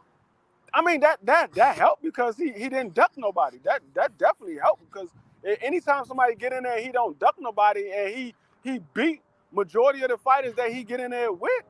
That definitely puts you on a level that a lot of people not on. But I mean, like I said, I wouldn't say that there's no good Spanish fighters. There's a lot of good Spanish fighters, but no, I'm not saying there's not any good ones. I mean, because one of them right now is at the top of the game, Canelo Alvarez. I mean, I'm just more or less saying, do you see Canelo top of the game? Oh, come on! How is he not? How is he not? Hold on, let me ask you a couple questions, D. Because I know how you get. Did you not see Canelo sell 200,000 pay-per-views, right? Did I not see Canelo sell 200,000 pay-per-views? Yeah, you see that he sold 200,000 pay-per-views, correct? Yeah. So, and against a guy who they said, hey, this guy ain't nobody, blah, blah, blah. So Canelo sold the fight against that guy by himself. Am I wrong to think that? No. So you telling me he's the cash cow still, and everybody want to see him fight. And then on top of that, is he about to fight Jermell Charlo next? Mm-hmm. So he about to fight the number one pound for pound dude in boxing next. What more can I say other than that dude Canelo is at the top of the game? No, you can't. He's not. You can't. He's not. You can't argue the truth, man. I'm gonna tell you why. I'm gonna tell you why. You can't argue the truth. Go ahead. I'm gonna tell you why. He sold 200,000 pay-per-views, 230,000, 240, whatever the number was. He sold those pay-per-views with John Ryder because there's 230,000 Mexicans in this motherfucker that willing to see his ass fight. I can tell you right now, it ain't a lot of motherfuckers black Americans that paid for that shit because they was like, man, John Ryder, you had the opportunity to fight David Benavidez, you picked John Ryder. Man, nobody watching that shit. I'm gonna tell you right now, I haven't bought Canelo Alvarez fight since he fought Caleb Plant. That's the last fight that I saw Canelo Alvarez fight. I haven't seen him fight since then. I will be watching him when he fight Jermell though. Will it be the Canelo that fought? Will it be the Canelo that fought Austin Trout, or the Canelo that fought Danny Jacobs? Is that going to be the Canelo we're going to see versus against Jermell? What do you think? It don't matter which one we see. I think Jermell gonna beat the shit out of Canelo. I think so too. I think we're gonna see the Canelo Alvarez that fought Triple G the last time. Oh no! If he do that, he get knocked out. We might even see the Canelo Alvarez that just fought John Ryder. We might see that Canelo Alvarez. That's the most recent one. That's the most recent one. And I see, hope not. a lot of people will say, "Oh, Canelo Alvarez is old, this, and that." Y'all do realize Canelo Alvarez and Jermell Charlo are the same age. Their birthdays is a couple of months apart. Their birthdays is a couple of months apart. They the same age. Them, Earl Spence, all them niggas the same age. So Yeah. y'all say he old. No, only thing that's old is that nigga started fighting at 16 and he fought like 45 tomato cans before he got up there and started fighting some real competition. One man Josh said, I don't care. Ryan Garcia pulled a no mas when he was on one knee and shook his head no. He said, man, that fight wouldn't have lasted 20 seconds if Ryan got up. No, he was going to really punish Ryan. He's going to punish Ryan. That's what I just said. Ryan looked at him and was like, man, don't hit me no more, dog. I'm down. Don't hit me no more. And he looked at the ref. He was like, man, ref, I don't know what the fuck you counting for. I'm not getting up. Hurry up and get the 10, dog. Hurry up and get the 10. And he was counting slow. That man said 10. He's like, all right, let me go to my corner. Then he got up. As soon as he said 9, he got up. No, that man waited till he said 10. He said, go ahead, hurry up and get the 10. As soon as he said 10, that nigga Ryan hopped up and walked straight to the corner. Joe Goose said, it was the rib. He was like, yeah, it was the rib. I told you it was going to be the rib. I told you. It's the rib. He did say that. He said, it was the rib. It was the rib. Yeah, it was the rib. He said, I told you. Hey, what's that movie where my man say, can I get one rib? I'm going to get you sucker, Chris Rock. Yeah. He put some pop in my hand for 5 cents. All right. That nigga said 10. No, he was kneeling down there and said 10. All right. Hey, he got right up too. That man got up quick. As soon as he said 10, he was like, all right, cool. Oh man, my stomach hurt loud about that. He said, I gotta go to work early tomorrow. I might be catching the fight on my phone. Oh, my man Prize Fighter said, put me in. I got you, man. What do you say? Canelo, man, Big Ray. Come on, Canelo's not overrated, bro. Dog, Canelo. Dog, I'm gonna put it like this. Canelo, I wouldn't say he's overrated. I would say he's a hype job. Because D3, come on, D3. No, I gotta understand what I'm saying. The reason why I say he's a hype job is because he get a lot of hype, but he's not fighting the top competition. So that's why I say he's a hype job. I'm not saying that he can't beat him. He arguably could beat all of those guys because Canelo can fight. But he's not fighting those guys. That's the same way if Floyd Mayweather was Floyd Mayweather, and we saying, damn, Floyd Mayweather good as shit. Can't nobody fuck with his defense, but he's not fighting none of the top guys. He just fighting all of the guys that the top guys already beat. And you be like, okay, well, he ain't fighting none of those top guys, but shit, that nigga defense good as shit. Against who? D3, come on, man. Come on, he beat Austin Trout. D3, he beat Austin Trout was a monster. You know that. Austin Trout was a monster at that time. Austin Trout was not no goddamn monster. I'm going to tell you what Austin Trout was. Austin Trout was motherfucking Keith Thurman. Well, that's a monster. What are you talking about? I'm sorry. There you go. He wasn't Keith Thurman. He was a guinea pig. That's what he was. He was a guinea pig. Because Floyd said, if you beat Austin Trout, then I'll fight you. He was a guinea pig. That's what he was. He was a guinea pig. Austin Trout was tough, man. Come on, man. What he saying? They did the same thing to Sean Porter and Keith Thurman. Floyd, they said they wanted to fight Floyd. Floyd said, okay, y'all want to fight me? Fight Earl Spence first.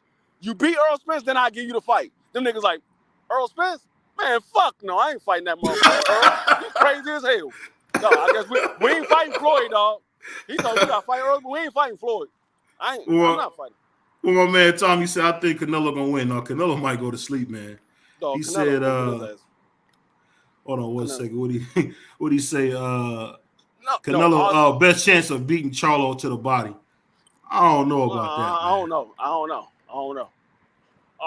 I mean, like I said, I just think Canelo. If it was earlier in Canelo's career, I would say, okay, yeah, Canelo might beat Jermell, because Jermell wasn't as disciplined as he is now, and Canelo wasn't as worn down as he is now. Now Canelo, he's an old 33. The man got 60 fights. He's an old 33.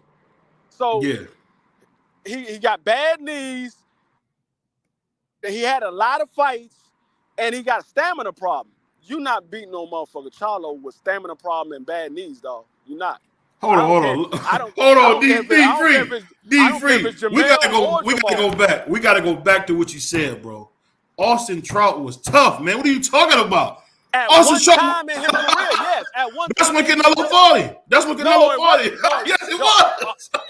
If that's the case, what did Austin Trout do after he fought Canelo? What did he do? He did nothing. Exactly. That was the end of his career. Exactly. Exactly. That was the end of his career. So I can understand. I can understand if he beat Austin Trout and then Austin Trout went out there, he fought Triple G, beat Triple G, or gave Triple G a hell of a fight or something like that, and he fought a couple of other people. Then you be like, okay, yeah, Austin Trout still had some fight in him. It just Canelo was better that night. Austin Trout was old as shit. He was at the end of his career. That nigga. No, he wasn't, man. You gotta remember. Hold on. Before you get in, Marky, I know you want to talk crazy. I know that's what you do. Before you get in, let me do something real quick. Before you get in, let me snatch your chain real quick, Marky. Man, hell no. My granny gave me that chain. Get that shit back, nigga. Before you get in, we been squabbling in the streets, boy. Never. Hey, but y'all gotta remember that Canelo had defended the 154 belt, the WBA and WBC belt at 154 against Trout, and then he fought Canelo. I mean, then he fought Floyd. So he wasn't no. And why didn't Floyd fight for those belts? Floyd didn't care about the belts. No, Floyd didn't fight for those belts because Canelo wanted a fucking catch weight. Oh, that was Canelo now. Come on, man. No. Hold on. Oh, Canelo came in and Canelo, he did propose that catchweight. I can't lie, he did. But I think Floyd, he proposed a weight, but Floyd said, I ain't fighting your ass without a catchweight. But they let Canelo decide what the weight would be. No, Floyd said, hold on. Before y'all go. He said, I fight you at 154. Canelo said, I wanted a catchweight. Hey, D3. That's some retarded shit by Canelo. I gotta say this. Low blow. I'm not Mexican, bro. Quit saying that corny stuff, bro. I'm not Mexican. What's that? No, my dude, Low blow always say I'm Mexican because I like Mexican style. Hey, I'm in freaking Cleveland. You on Puerto Thomas? What's up, Tommy? What's good, bro? What's going on? What's going on, man? What's good, D? What's going on? Do you hear this cat from D3, man? Bro. He said Austin Trout was nobody. Come on, tell him. No. I said Austin Trout was nobody when Canelo fought him. But you gotta remember that fight because of the open scoring changed the way Trout fought those last 3 rounds. Because the open scoring was bullshit. It mattered because they had Canelo up big and Canelo was not up big that fight. So Trout had to change it and chase, fight. He was more open to getting hit in that fight. No, I don't care what you say about that. If you was a good fighter, you a good fighter. Trout was old at that time. He was done. He didn't do nothing after that. Even if Canelo won that fight and Trout was still good and Canelo won that fight, you would have heard something else after that. Trout didn't do nothing else. Didn't Trout just beat Cotto? And Cotto ended up fighting. They were about the same age. He wasn't old that fight. You talking about old ass Cotto? The same Cotto that fought Canelo as well. Now, me and you both Puerto Rican. You know damn well Cotto was old as shit. He wasn't old as shit. He had a lot of miles on him, but he wasn't old as shit. Okay, you could say he wasn't old as shit, but he had a lot of miles. Whether you young and you got a lot of miles, or you old with a little bit of miles, you old as shit in boxing. Hey, it's hard to do that, man. It's hard to go back and forth with D3, man. He's hilarious, bro. I was snatch his chain for saying that crazy stuff. Give me that chain, D3. No, my chain stay right here. That chain stay right here. Hey, my grandmama gave me this shame. hey, Tom, what he do is this is what D Free do, man. He go in the booth all the time. When it comes to somebody, if you don't like him, he going in the booth, man. He going right into the booth, man. No, he gonna say Trout beat Diego Corrales. I mean, Diego Sanchez in bare knuckle boxing. MMA fighter that is old as hell too. and that nigga can't even box anyway. That was after the fact. That was that was just last year. Yeah, that was way after though. I just wanted to bring the point about the open scoring because the open scoring changed the dynamics of the fight. I mean, if okay, I'm gonna put it like this: because I thought the fight was close. With the open scoring, Trout at that time, Trout was a veteran. Canelo he was a veteran, but the scores he was down big. Canelo was like 23, 24. At that time, you looking at that, you're like, hold on, they got this little young nigga. What? D-Free had 30 fights. D-Free, what are you talking about? He was he got 30 fights. No, he had 40 fights. I'm saying he had 40. That's what Trout was thinking. Trout should be thinking, look, I'm gonna beat this little young nigga ass. They got him winning. I'm about to knock this little young dude out. They got him. When they do the open scoring, after 4, 8, and what was it? After 3 rounds or whatever, 3, 6, 9 or something like that. Because it was after the 9th. I think it was like the 6th, 8th round around there. They need to do. Did he get knocked down in the 9th round or something like that? They need to do that open. No, it was the 6th round he got knocked down in. I remember. Okay. I don't know why BVO like to bring up Austin Trout. That's what he does. He comes out of nowhere. Yeah, I ain't thought about Austin Trout in a million fucking years, bro. BVO brings up Austin Trout. And that's the thing. That's why a lot of people say, "Oh, Canelo this, Canelo that," because he got a lot of names on it. But you got to look at the time that he fought those names. Yeah, when they were old. You know he beat Sugar. Hold on, pause. You know he beat Sugar Shane Mosley. You know that, right? Sugar Shane Mosley was 40 damn years old, BVO. I was like, you know he beat him.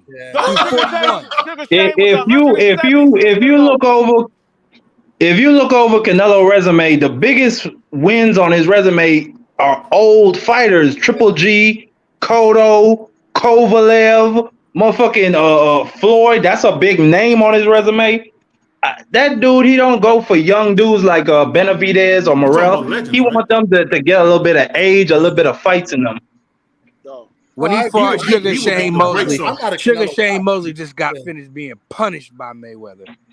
No. Embarrassed. Hey Tom, it's clear you're not a Canelo fan. Yeah. It's clear because for me, I'm gonna be honest.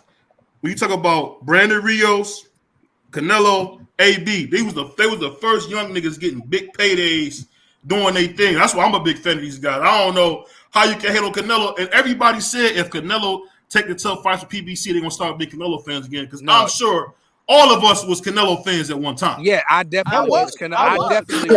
Until I seen that nigga say, Jamal's my mandatory. Man, fuck that. I ain't fighting him. Nah. Boo Boo got the he got a franchise fight. Hey, that wasn't even it. What got me was when he gave his WBC belt to Triple G, and HBO was pissed that Canelo wasn't taking his fight, and he built Triple G up all crazy. And when he didn't take that fight, I was like, yo, this dude crazy, man. Why he don't want to fight the bull?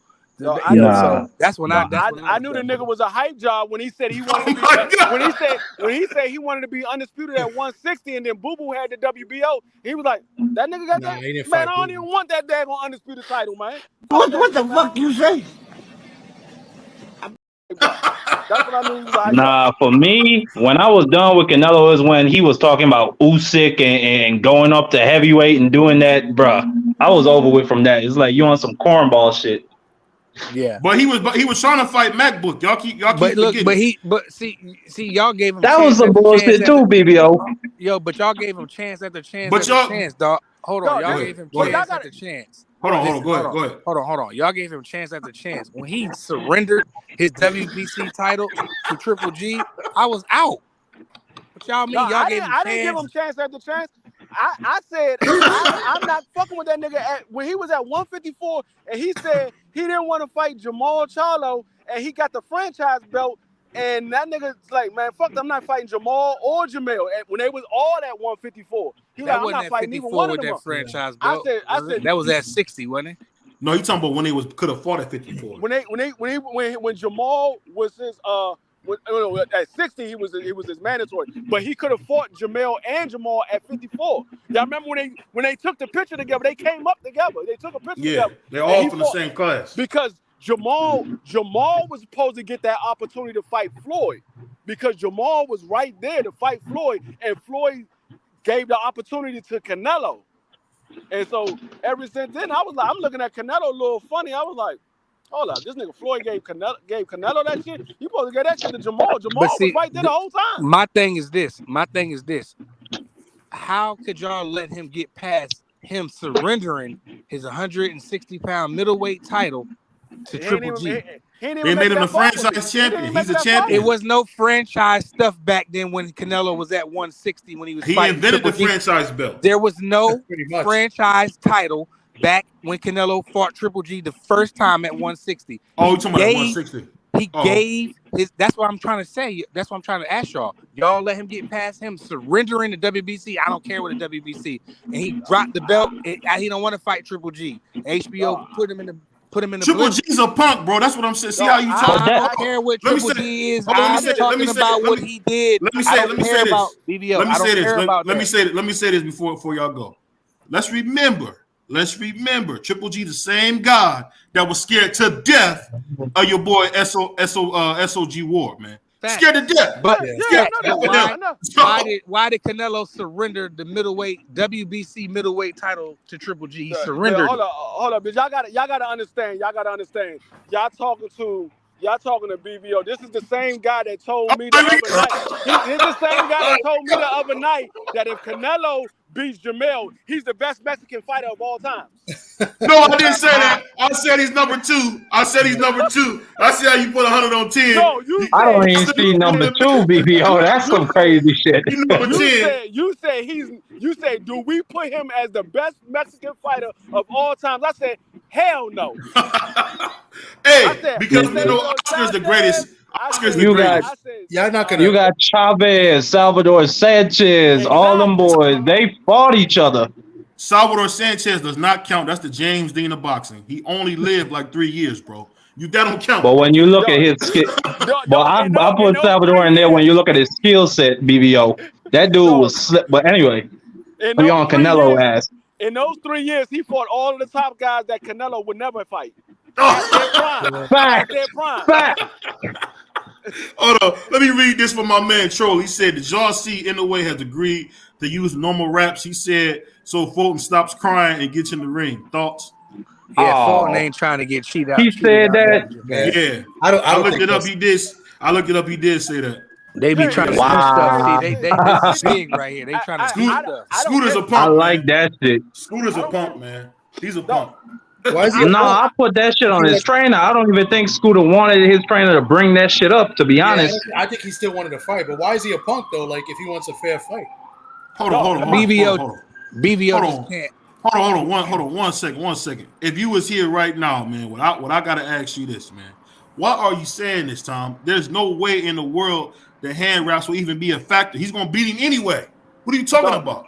He's gonna kill him. He's gonna beat Fulton. He's gonna stop him. Did you just say that hand wrap cannot be a factor? I don't think it'd be a factor, man. You think it will? Yeah, you ain't see what Margarito did. That's different than Margarito. Margarito was some different shit. He was putting plaster in his glove. Come on now, don't conflate that. That was different. Floyd and Madonna with them gloves. Floyd was not about to fight Madonna. Madonna had soft ass gloves. Again, that don't got shit to do with hand wraps, bro. But what I'm saying, listen what I'm saying. With the way that Inoue was wrapping his glove, he was putting the tape first. Then he would put gauze. Then he would put tape. Then he will put gauze. But the tape that's on your skin, when it gets wet, it turns hard like a cast. That's why in the rules they said no tape on skin. It's no tape on skin because when it get wet, they've been stacking forever. They've been stacking forever. I mean, I'm not no. Hold on, one at a time. Go ahead. Yeah, go ahead. Go ahead. No, go ahead, Mark.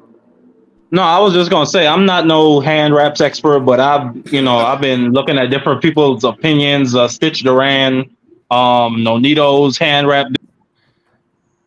Oh shit! They all say it doesn't increase his power; it just protects his knuckles. It protects his hands because I heard Inoue has brittle hands. He done broke his hand in the past. But shit, it's not a problem no more. They wearing regular ass hand wraps. I don't want to hear this shit no more. At BVO, Currency said, oh, here we go. Currency said BVO is sponsored by Canelo. I could agree with that. Listen, I don't like Canelo. I don't like him ever since he popped dirty. I used to like Canelo before that, but I think he's going to beat Charlo. I really do. I think, first of all, Charlo hasn't fought him and he's been out for a while. This is the Charlo that gets hit a lot every fight. Yeah, Charlo could bang, he could hit, but his defense is really very. But Charlo don't get tired even after a long layoff. No, I understand that, but he's gonna get hit. All right, so it's a fight. It's a fight, my boy. But can I say? No, of course, it's a fight. But he was hurt against Castano. And if Canelo get hit with that shit that John Ryder was hitting him with by Jermell Charlo, I promise you, Canelo. I'm gonna tell you like this. Salute Miss Just Do. Salute the Miss Just Do. Just what up, Just. I'm gonna put it like this. I believe that Jermell hits harder than Demetrius Bivol. I believe that Jermell hits harder than John Ryder. So if he couldn't take the punishment that Demetrius Bivol was giving him, he's not standing up to Jermell. He fuck around and get stopped. Fuck around and get stopped against Jermell. Facts. Well, and if, like I said, if he get tired, what Canelo start getting tired? Like 6, 5, 6, 7, and I guaranteed you, because Jermell Charlo is a gym rat. He's always in the gym. He's the type that stay in shape pretty much year round, regardless of what you see in his personal life. I believe that Jermell Charlo stays in the gym, and I guaranteed you, he gonna come ready to fight. He know this is the biggest opportunity of his life. He is not gonna let us down. You know, it's so funny when you saying about Tom. When you said that, man, I just thought about doing this, man. I just thought about stepping on your shoes, man. When you said that, hey, you know what? Where my buttons at, bro? Every time I'm tired, come up on this show, I need my buttons. Hey, I got your buttons right here. Hold I one need second. my buttons, dog. Here we go, man. I'm gonna snatch your chain. I'm gonna snatch your chain right off your neck. Don't take. You can take my chain. Don't take my beer. I'm gonna tell you like this. I don't think Canelo. If this, like I said before, if this was a few years ago, Canelo might be able to beat Jermell. But I think Jermell, being though Jermell was on that big stage and he became undisputed, I think Jermell is looking at Canelo as food. He saw what Demetrius Bivol did. He's looking at Canelo as food, and he said it when he saw him fighting John Ryder. He's like, man, I could take Canelo. I could take him. And I think he is going to take him. I agree with you guys with that. I think we're going to get in them deep rounds, and Jermell going to do his thing, bro. I agree with you, but we don't know what Jermell we're going to see here. He's been on a long layoff, and is the hand fully healed? Tom, he broke his hand. What you want to do, fight with one hand? I'm just saying, but is it fully healed, though? But you got to understand, you know where he's getting a lot of money to come to the ring. Floyd used to damage his hands all the time, and that's Floyd. That's Floyd. Do you know what Jermell is coming from? Right? He's coming from that Derrick James gym, the same one that Earl Spence been having layoffs and coming in and looking like a monster. They're two different fighters. They got the same trainer. All right, maybe so. Jermell looked good on a long layoff in a Tony Harrison rematch. He looked good on a long layoff in the Brian until Harrison got sloppy, because Harrison was winning that fight. All right, and Harrison and then when Jermell put it all together, he got stopped, and then it was a long layoff in the hold on, it was a long layoff in the Undisputed Championship, and he looked fine. He got hit. It's a whole fight. You're gonna get hit. I don't understand what the new generation of the boxing fans like. Oh, he gets hit a lot. It's a fight, man. The dudes get hit. You get hit. So at the end of the day, Jermell Charlo has rose to the occasion every time, and he ain't gonna let us down this time. He know this is his big chance, bro, and he gonna. I agree. I'm not saying you're wrong by that. Tom, you just said that, Tom. What are you doing? You just said that. I agree with him in saying that he knows it's a big fight. Of course, he knows it's a big fight. This is his big opportunity. Of course, he's going to come in prepared. But what I'm saying is, you just said it when my man was sitting there telling you what Jamel did in the last couple of fights that he had. You said he was getting beat up until he stopped him. And he was getting outboxed. He might get hit a couple of times. He might get hit a couple of times by Canelo, and then he's going to stop him because Canelo's old, dog. I'm telling you, Canelo's old. And it's not like Harrison's power and Canelo's power are two different punches, though. That's what Canelo don't. Canelo don't have that power that he had at 154. He don't have that. No, he don't have that anymore. No, he don't have that power. And Jamel don't got to cut all the way to 54. He gonna come in at a nice trim spot, 165, 160. He gonna probably weigh in like 167. Man, he gonna come in. You gotta be careful though. You gotta be careful. BVO. Did you just watch that daggone John Ryder fight? Yeah, BVO was good, Brody. He looked terrible. What's going on, boxing? Hold on 1 second. He was fighting in Mexico, so he was, that's where you supposed to put on a showcase. You in front of your hometown. You supposed. Yeah, he wasn't moving. He was getting hit too much. Right. So if he's not doing those same things against Jamel Charlo, he's gonna be in trouble, dog. You don't think it's a big fight for Canelo too? Yeah, 100%. Yeah, I mean, you think he's gonna fight the same way he fought Ryder? Man, he been looking like that in his last couple of fights. So I expect Bivens a good fighter in his last couple of fights, bro. So I expect him to come out. Hold on 1 second. One second. Let me let my man boxing nerd get on this. What you think about this, man? What you think about this Charlo versus Canelo fight? What you think, boxing nerd? Can you hear me? You there? I think he went away. No, you good. I hear you. Somebody say you drinking a Bud Light, Tommy. I don't think you're going right over here. No right over here. Hey man, y'all stupid. They said my man Tommy got a Bud Light. No, he got Bud Light. No shot. I have the camera off if you see me drinking the Bud Light. The camera be off, B. Hey, what's going on, man? I'm chilling. How are you guys doing? How you doing, bro? What's up with you, man? I'm chilling. My bad, yo. I've been busy. I haven't been able to jump on like I want to. But the closer this fight gets, the more I'm going with Crawford, man. Oh, you can't make it. Come on, man. You can't make a cap up, man. Come on, man. That dude about to get beat to death, man. What are you talking about? He just took all the eyes off me. I'm gonna tell you what a lot of these Crawford fans saw.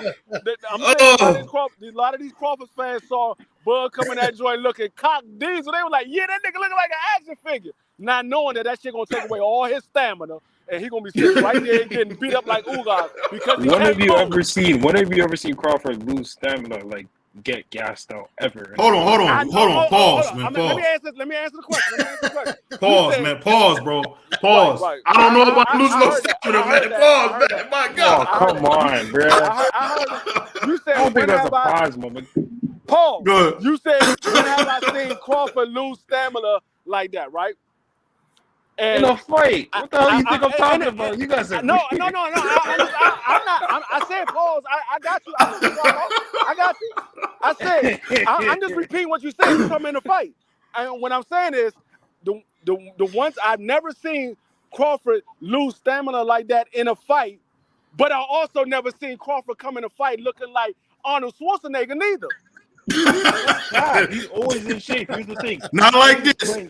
Boxing nerd, not like this, bro. Yeah, he's a different level of a fight. But here's the thing. Okay, I'm gonna tell you like this. Boxing nerd got to get his audio together, bro. You got your mic in the headlock. We saw my man Deontay Wilder look like a monster out this joint, and then when he put on that weight to try to stay up there with Fury, we saw that man's stamina was not there. It was not there at all.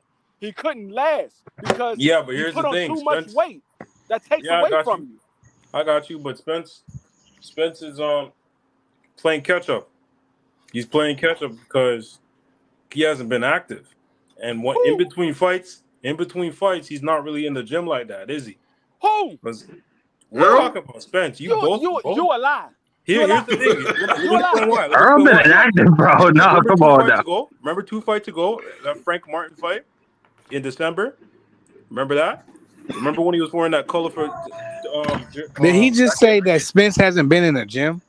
No, I'm saying he in between fights, he's not in the gym like that. Yes, he has. Yes, he has. He blows up in between I fights. disagree with this. He's been in the maybe gym in the past. Maybe in the past he didn't blow up. But as of late, I feel like Earl Spence has been in the gym doing what he's supposed to do, bro. Yeah, but he blows up in between fights. He gets to I said in the past he has blown up in fights. Hold on. I said in the past he's blown up in fights, but as of late, I think he's been doing the right in thing. December, you look like a whole Teletubby, bro. He look hella big. What are you talking about? First of all. Hey, yo. First of all, like Teletubby, like his belly was big. Like, first of all,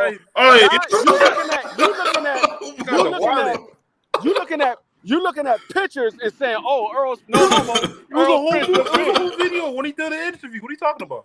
No, what I'm saying is you looking at a picture saying no homo. Earl Spence look big. God damn, everything is a pause and a no homo for everything with you motherfuckers. What I'm saying is, we try to be respectful, man. We try to be respectful. What I'm saying is, shout out to the homie. Hold on, listen real quick. Shout out, hold on, player. Shout out to the homie TWT, by the way. Shout out to him. Oh, my man T. What's up, brother? What's T, up, boy? But what I'm saying is, Earl Spence has been in the gym constantly since April 16th of last year. After that fight, he went straight to the gym. Yeah. Guess what? And then the fight, they was negotiating. They showed clips of him in the gym still. They showed guess what? They show clips of Bud Crawford in the gym as well. He's never left the on gym. His birthday, he was in the gym again. Crawford's never left the gym. So what is this? He's been going to the gym constantly. He hasn't been in the gym every single day, but he's been going to the gym and groups. I don't understand why we giving Earl brownie points for something that Crawford's never stopped doing. Crawford's been in the gym. Because it's nothing to do in Nebraska. I don't care about what Crawford did. I'm just disputing what you said about what Earl Spence been doing. And I'm just telling you that's a lie. He's playing catch up. I don't care. He's gonna get slept in the 9th round. He playing catch up with who? I don't care about that. Crawford. Hold on. Only because he hasn't been active, bro. He hasn't been active. Who is he for? Who is he for? You keep saying he wasn't even supposed to beat Prescott earlier in his career. He's overachieved. 10 years ago? Hold on. Let me give you the background. Let the man finish, man. Go on, let him finish. Remember, that was on a week's notice. He was supposed to be fighting at 135. The guy that he was supposed to be fighting pulled out. And he's like, yo, give me anybody. Give me anyone. They gave him Prescott at 140. He beat Prescott. He wasn't supposed to beat Prescott. What the fuck you say? I'm telling you the truth. I'm telling you the fact. Oh, you talking about Bud, not Earl. Okay. Hold on. One at a time. He said Bud wasn't supposed to beat Prescott. Yeah. You said Bud wasn't supposed to beat Prescott, but last time I checked, Bud has never been the underdog. Never. Wasn't he the underdog against Prescott? No, he was the underdog against Prescott. He was the underdog in that fight. No, he wasn't. No, he was not the underdog. No, he wasn't. But he wasn't a late replacement or something like that for that fight. No, he was not the underdog. Bud has never been the underdog. No, he's never been the underdog. I'm not disagreeing with you, homie. I'm just not sure. I could be wrong, but I thought he was the underdog in the Prescott because, like, he has never like been homie said, nobody knew who Terrence was. He was a step in. So people, I don't understand how he wouldn't be an underdog, but maybe I'm wrong. No, he was a 72-28 favorite. Yeah. He was okay. That's because I'm about to say he's never been the underdog. Since he came into the pros, he has never been the underdog. Never. Cool. Never. And well, you know why? Damn, I guess Nebraska showed up for Bud. The reason he never been the underdog because he's that good, bro. Period. No, so if he was that good, why he hasn't fight that many people? Can I ask the panel a question? I feel like this. Is this panel for Errol or for? No, we're talking about Terrence. I feel like Terrence has fought some solid competition, but I'm not disagreeing with you about the resume. But I feel like the kind of athlete he is, man, he doesn't blow up in weight. He just I'm not saying he gonna win because I rock with both of them, and I don't think I'm gonna have a pick in this fight. I'm just gonna turn it on, let him rumble, and see what happens. But I do know about Terrence Crawford, and like he's just like a super athlete. I'm gonna keep saying it. He's always in the gym. He's never out of shape ever. And no, I mean, if you say he's never out of shape, what I seen in the media day workout is him having a sweatsuit trying to still lose weight. Yeah, he had on a sweatsuit. If y'all think because Terrence Crawford had on a sweatsuit that he's out of shape, you're what I'm saying is he was still trying to lose weight. I saw Earl Spence rehydrating if in you between do rounds not think and that still Terrence drinking. Crawford is not fight ready right now, you're out of your mind. Period. Prize, he on a sweatsuit. Just because you fight ready doesn't mean that you still got weight. 3 weeks ago, they were having interviews. Is in shape year around. BVO, we have private conversations about this. Listen. I don't want to listen. I don't want to listen. No. Hold on. Because Terrence Crawford is in shape year round. I don't want to have no debate about it. That's not what he's saying. That's not what he's saying. No, but can I get one in? Go ahead. Crawford said like weeks ago he was like 5-7 pounds above weight. Like he's within the range. He has no problem making the weight. I'm worried about Earl. What I'm saying is, I understand you saying he's in fight shape right now, but what I'm saying is Earl Spence is on weight right now. That's why he was still drinking water at the media day press out, because he didn't have to cut weight. He's on weight. Bud still is cutting weight right now. He's still cutting weight. Yes, he is. He might not be cutting weight. Man. He might not be cutting weight today. I'm guaranteeing you, he's going to be right at 147 who are more worried about weight making weight? Who are we really more worried about making weight? Earl or Bud? Be honest. I'm not worried about Earl making weight. I'm not worried about Earl making weight. Earl never missed weight. Why would I be more? I'm not worried about neither one of them making weight. Neither one of them missed weight. So then why are you so big on Crawford cutting weight all of a sudden? No, does he ever complain about the weight? Does he ever complain about staying at a weight class for too long? That's the thing about Bud fans. Y'all hear one thing and go left.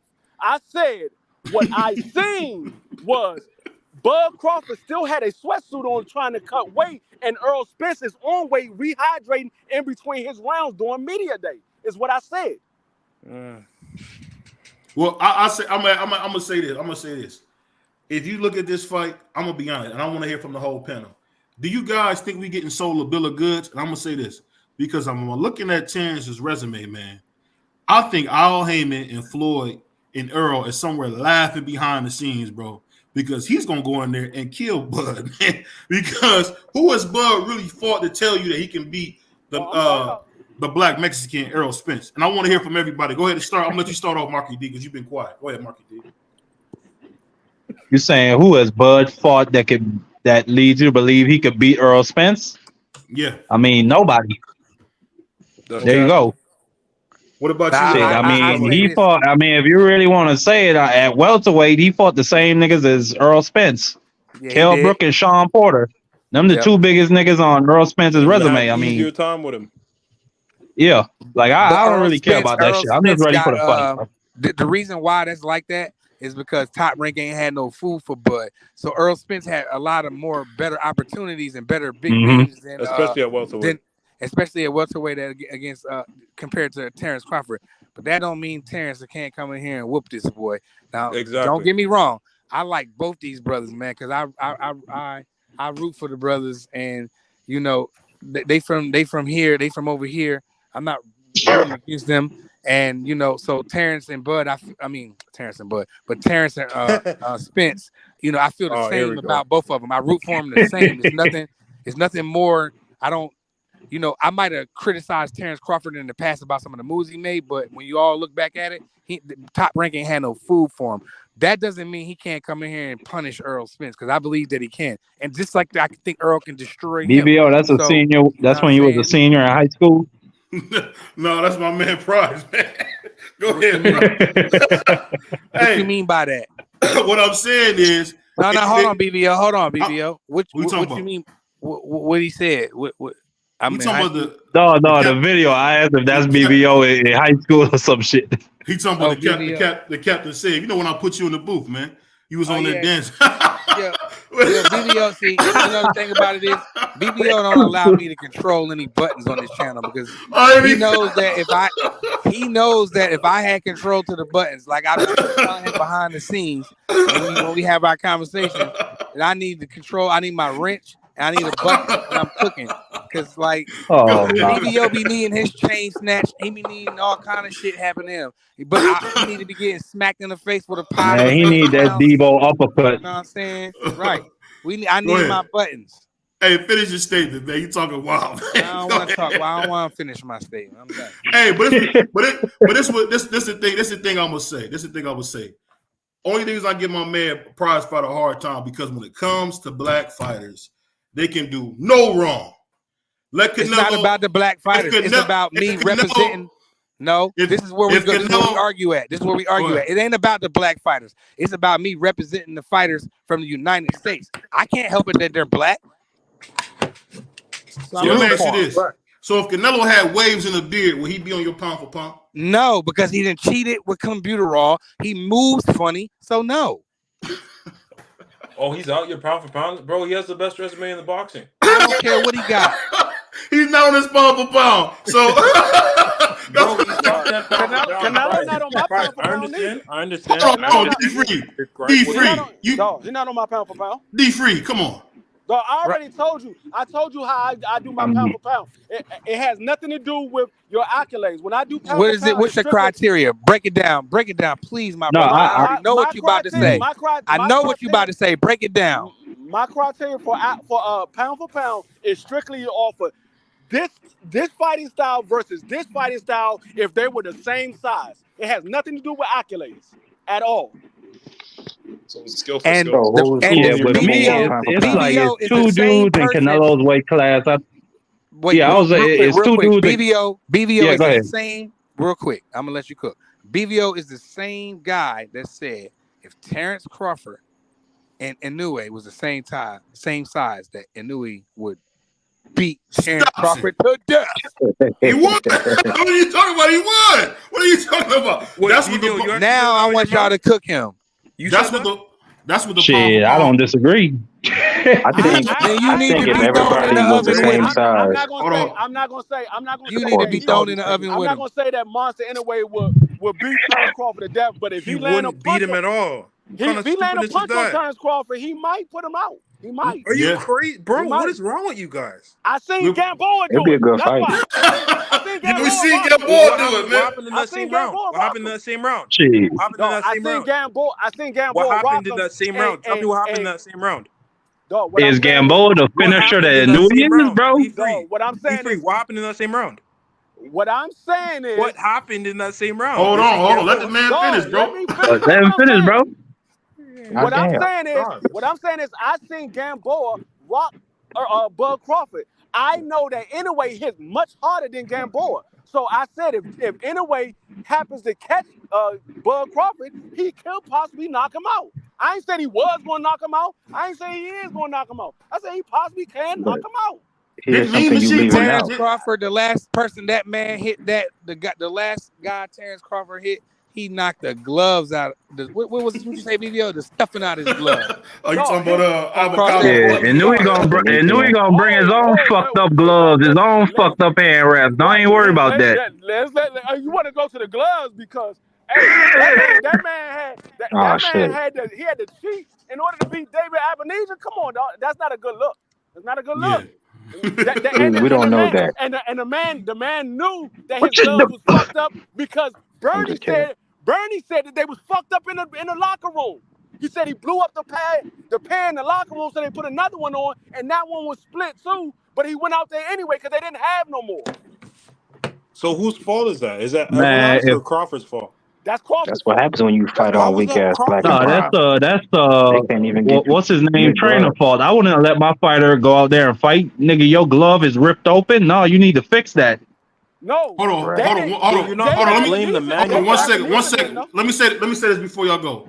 Shout out to my man Thomas. The Browns are going to win a Super Bowl. I want y'all to know y'all heard it first. Your damn mind. BVO Boxing said it. Hey, BVO, you a real funny dude. If Inoue, I ain't gonna even comment on that. The Browns gonna win the toilet bowl. Yeah, that's all they're gonna win.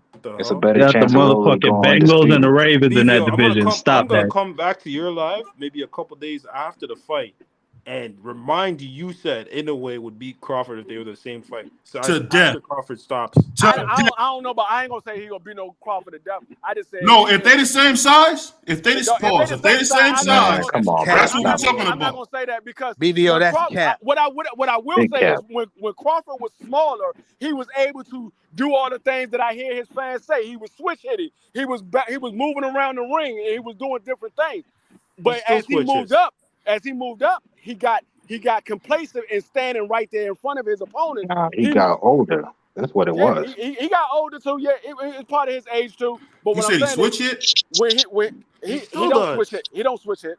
Yes, he does. No, he don't. No, he don't. He's a southpaw now, pretty much. He comes out in orthodox, and then he goes to his corner. He comes back out in southpaw. He don't switch in the middle of the round. He don't. Fact. Bro, he can switch it whenever he wants to. If he's having great success with the southpaw, why would he switch back to orthodox? If he's having great success in southpaw, why would you start off in orthodox? But see, here's the thing, though. I don't know if Terrence Crawford capitalized in southpaw. Here's the question. Is Terrence Crawford a better left-handed fighter than Errol Spence? That's the question. No, of course not. No, he's not. No, he's not. You don't think so? Hey, the fight will tell who's the better southpaw. Right. That's going to be a fact. Because I'm not going to sit up here and say that Terrence Crawford is not better than him at a southpaw. I'm not going to do that. But once they get in the ring, we're going to see this fight was never 50-50. My man T said my man T said Errol Spence is the best fighter in the world. I'm not mad at that. I'm not mad at that. Oh, okay. He's not better than I got a question for my man, Prize Fighter. Hold on. What's up? Go ahead, Dirk. Yeah, Prize Fighter. So you said if everybody was the same size, real quick, who do you think is the best fighter if everybody was the same size? That's a good ass question, bro. I would that. I mean that's the type of questions that I like. Hey, I got two answers for you. That's a good question. To me, it's Shakur Stevenson. Oh no! Let me finish. Think about it. Let me finish. Yeah, to me, So to me, it's Shakur Stevenson and Boots Ennis. And the reason I say that is because Shakur Stevenson and I was showing BVO. I was talking. Me and BVO we were talking because we big. We're high over here on this channel on Shakur. He take that little step back and he's just out of punches range and he come back with some shit, man. And he's really good. So I ain't even gonna argue that. That's your opinion. It's hard to argue. I know a lot of people would love to argue because Gervonta. I'm really high on Gervonta Davis, and I know his resume doesn't back it up, but his IQ and the stuff and how he is, Gervonta can beat anybody, bro. So you only want to give a chance against Shakur. Go ahead, D-Free. I put Gervonta up there, but I mean, when you say if everybody was the same size, that's a good question. That's a really good question. Who's the best?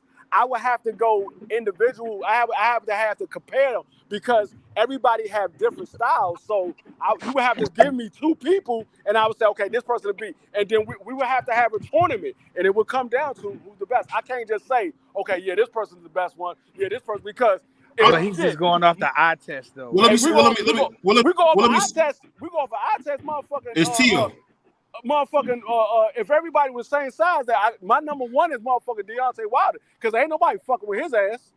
Tyson Fury whooped him. You lost me when you said that. There's a lot of niggas that can fuck with Deontay Wilder. If he 5'5", for skill, Deontay Wilder ain't even top 10. 70-inch reach. The only person that fucked with Deontay Wilder was 70 pounds bigger than him. Man, bro, he almost got knocked out by Luis Ortiz. Yeah, but he weathered the storm and he showed the heart of a champion and he can take a punch. Yeah, but like he let's not act like he was on this unbeatable monster before. I don't want to hear about that almost stuff. He got clipped with a good shot. He showed that he can take a punch and he weathered the storm and came back out and destroyed the man. So the only person was 70 pounds heavier than him. Let me make this easy for you. Let me make this easy for us. So salute to my man Tommy saying Teo. Man, Teo's the man, dude, on that in the box. So if we said we got Teo and Tank fight, who wins that fight? Tank. So we got okay. You can't be good. Okay. Hold on. So then we're gonna say we got Tank versus Shakur. Who wins that fight? Tank, but never say nothing. Shakur. Okay. Shakur. So let me ask you this. So if y'all say Shakur, so who wins the Shakur fights Devin Haney? Oh, Shakur. He gonna watch that nigga. That's easy work. That's a watch. Well, Devin that's Haney debatable. wins that. That's a watch. Because Shakur didn't take the Easy 25%. work. One at a time. Devin Haney wins that fight because Shakur didn't take the 25%. You Tank know Davis damn win that well in a fight that Shakur Tank whoops Davis him. beating Stop it. all of their asses. He do So what? That's cap. That's cap. Yo, this nigga funny. He said Go what? one at a time. Yeah, go one at a time, bro. Hold on, you said something crazy. What'd you say? What'd you say, boxing nerd? I didn't He's hear what talking you to said. Deep. No, I was talking to D. I said Tank. What did I say? What the hell? Yeah, it's capping, bro. Boxing nerd over here tripping. That's what happened when you just be saying crazy shit. He just be saying whatever, bro. Somebody slow down. I rock with boxing nerd though. That's my guy. That's my guy. But hold on. You be capping today. You be capping hella today. You said Terrence Crawford and Inoue the same size. Inoue beats him. You're crazy. And he said Deontay Wilder. Everybody said that. Everybody said everything I just said. No, nobody agreed with you when it came to that. What the hell is that? I agree with BVO. So what are you talking about? I take that late. Hold on. What style has Inoue fought that's similar to Terrence Crawford one time? He about to fight it tonight. He fought Smith Puerto Rican. Stephen Fulton fights nothing like Terrence Crawford. Stop the cap. Are you crazy? To be fair though, he hasn't really fought nobody like Inoue either. I mean, you. I can't say Inoue a beat Bud Crawford. That man hasn't even fought a black man. Exactly. Like, why you guys going crazy? He doesn't Not only did So that means Tank can't beat Shakur because he only fighting Mexicans, right? That's what that mean, right? No. First of all, he kind of fight like a black fighter. He never even sparred one. Shakur said he Puerto Rican. So Shakur is not black. He said he's Puerto Rican. He said he's if you watch Inoue fight, he got like a black style. If you think about it, he's both. He do got a black style. I don't care. He do. He kind of fight. Yeah, I don't know where he got that from. He been living in Japan his whole life. He got quick reflexes. He explosive. Black Puerto Rican. He's a black. But you know what though? He can move though. Like Inoue, I'm gonna give him his credit. Yo, he is sharp though. I ain't gonna front though. Yeah, bro. He not some basic ass kung fu fighter that just hit hard. He got skills. He try to set you up. He'll put you out cold. He hasn't seen all of the styles yet. He hasn't seen all of the styles yet. Let me do this to make it easy. But that's every fight. If you're talking about boxing, I'm gonna give you my top 5 pound for pound. You got Jamel Charlo. You got Monster Inoue. You got Terrence Crawford. Then I would say you got Errol. And then number 5 is really tough for me. I got that kid Bivol there. But what about Usyk? You said Mel is number 1, or it's not in no particular order? I'd be disrespecting Usyk. I'm saying Mel. No, Usyk is a heavyweight. The heavyweight is the real champion. But he started at cruiserweight. It don't matter. He's the real champ. But he's the real champion. When you become the heavyweight champion, you are the real champion. Yeah. So if Roy Jones would have started at whatever he started at and went up to heavyweight, he's no longer pound for pound. I agree with BVO. Nah, that don't affect it. But listen, if I could explain it, the pound for pound shit that was invented in the 40s because niggas was only watching Joe Louis and they wasn't paying attention to guys like Henry Armstrong and them dudes at middleweight. So they created the pound for pound rankings for the newspapers and the media. Just to have something to talk about. Well, now we talking about the shit years and years later. Commercials, we already know. It don't really matter. No. I'm just explaining why heavyweights can't be on that shit. You know what I'm saying? Yeah, I know why it's not. I know why they're not on there, but I'm just saying Usyk didn't start out as a heavyweight. But once you get up there, I don't even. But since he is a 3-belt heavyweight champion, I can't put him on there, you know. But I agree with you. I don't disagree with you because he did start, you know, at a lower weight class and come up to heavyweight 100%. But I just don't put the champions that Tyson Fury and Usyk. They're not going on my pound for pound list. They're just too big, and I like the guys that's fighting in the smaller weight classes, man. Like, you know, your Terrence Crawford, you know, Earl Spence, you know, whoever else you guys got. See, for me, when I do pound for pound list, I don't care. I don't look at accomplishments. I'm kind of similar to a prize fighter. To me, I look at styles and skill sets. And if you were this weight, would you beat this man? Right. And like I said, my number 1 is Shakur Stevenson. I think I'm not mad at you. I'm not mad at you at all, bro. Yeah, like, again, that's how I do my criteria. I go off skill sets. I go off. So Boots is in the top 5 then. Yeah, well, Boots to me is yes. I don't think Now let me I don't finish. think Hold up, y'all gotta let me explain my pick because you can't just let me explain. Look, bro, y'all were talking earlier about Crawford. Is he a switch hitter or not? Boots is a real switch hitter. He switches mid combination, like he is natural. It's not no goofy ass fake whatever the fuck Crawford got going on. Don't do that. Yeah, and I'm just saying. And then on top of that, if he really wanted to, if Boots really wanted to, he could be a boring ass back foot fighter, jab all day and go untouched.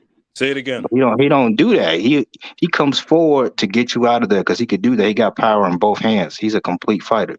It's Why not do you much fight he Virgil can. Ortiz? Dirk, Well, can Virgil get in the ring first?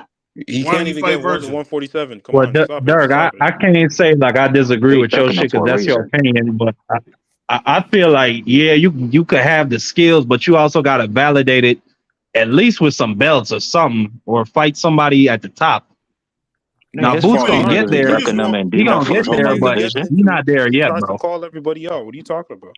Hey man, when we saw LeBron James Well, in he high ain't school, we fought them didn't see that yet. nigga in the league, bro. We knew he was the one.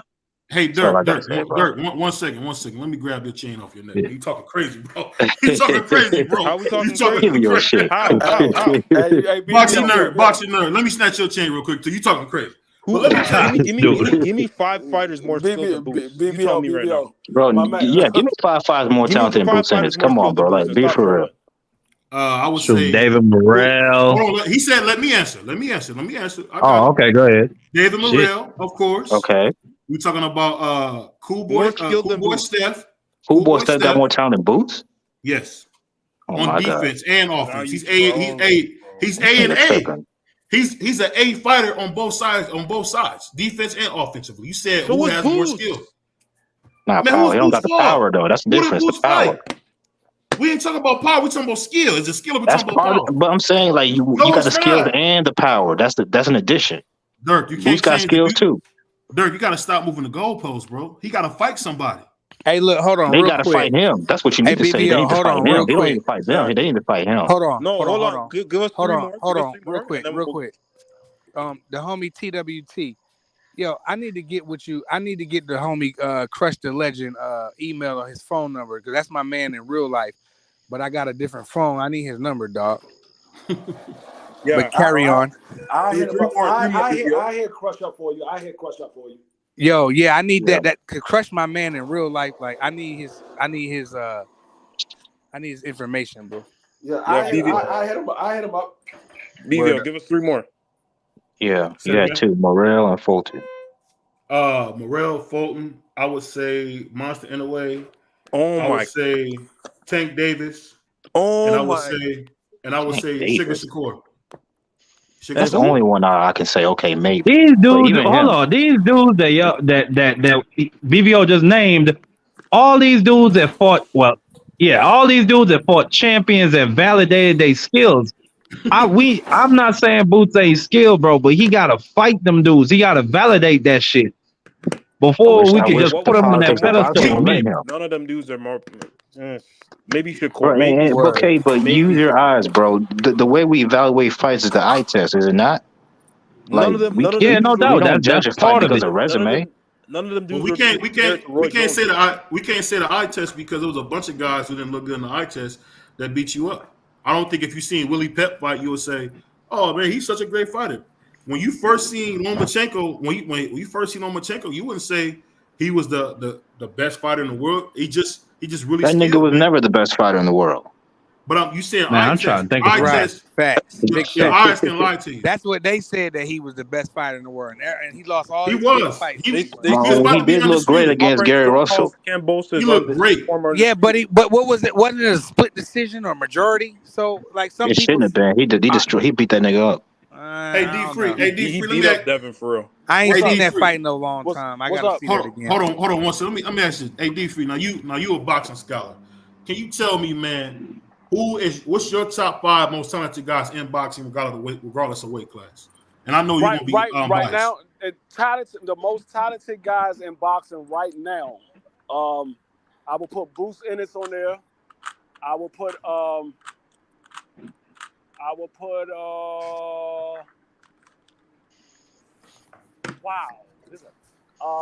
will put Abdullah Mason. I will put Abdullah Mason, Boots. Let me think. I'll put Big Baby.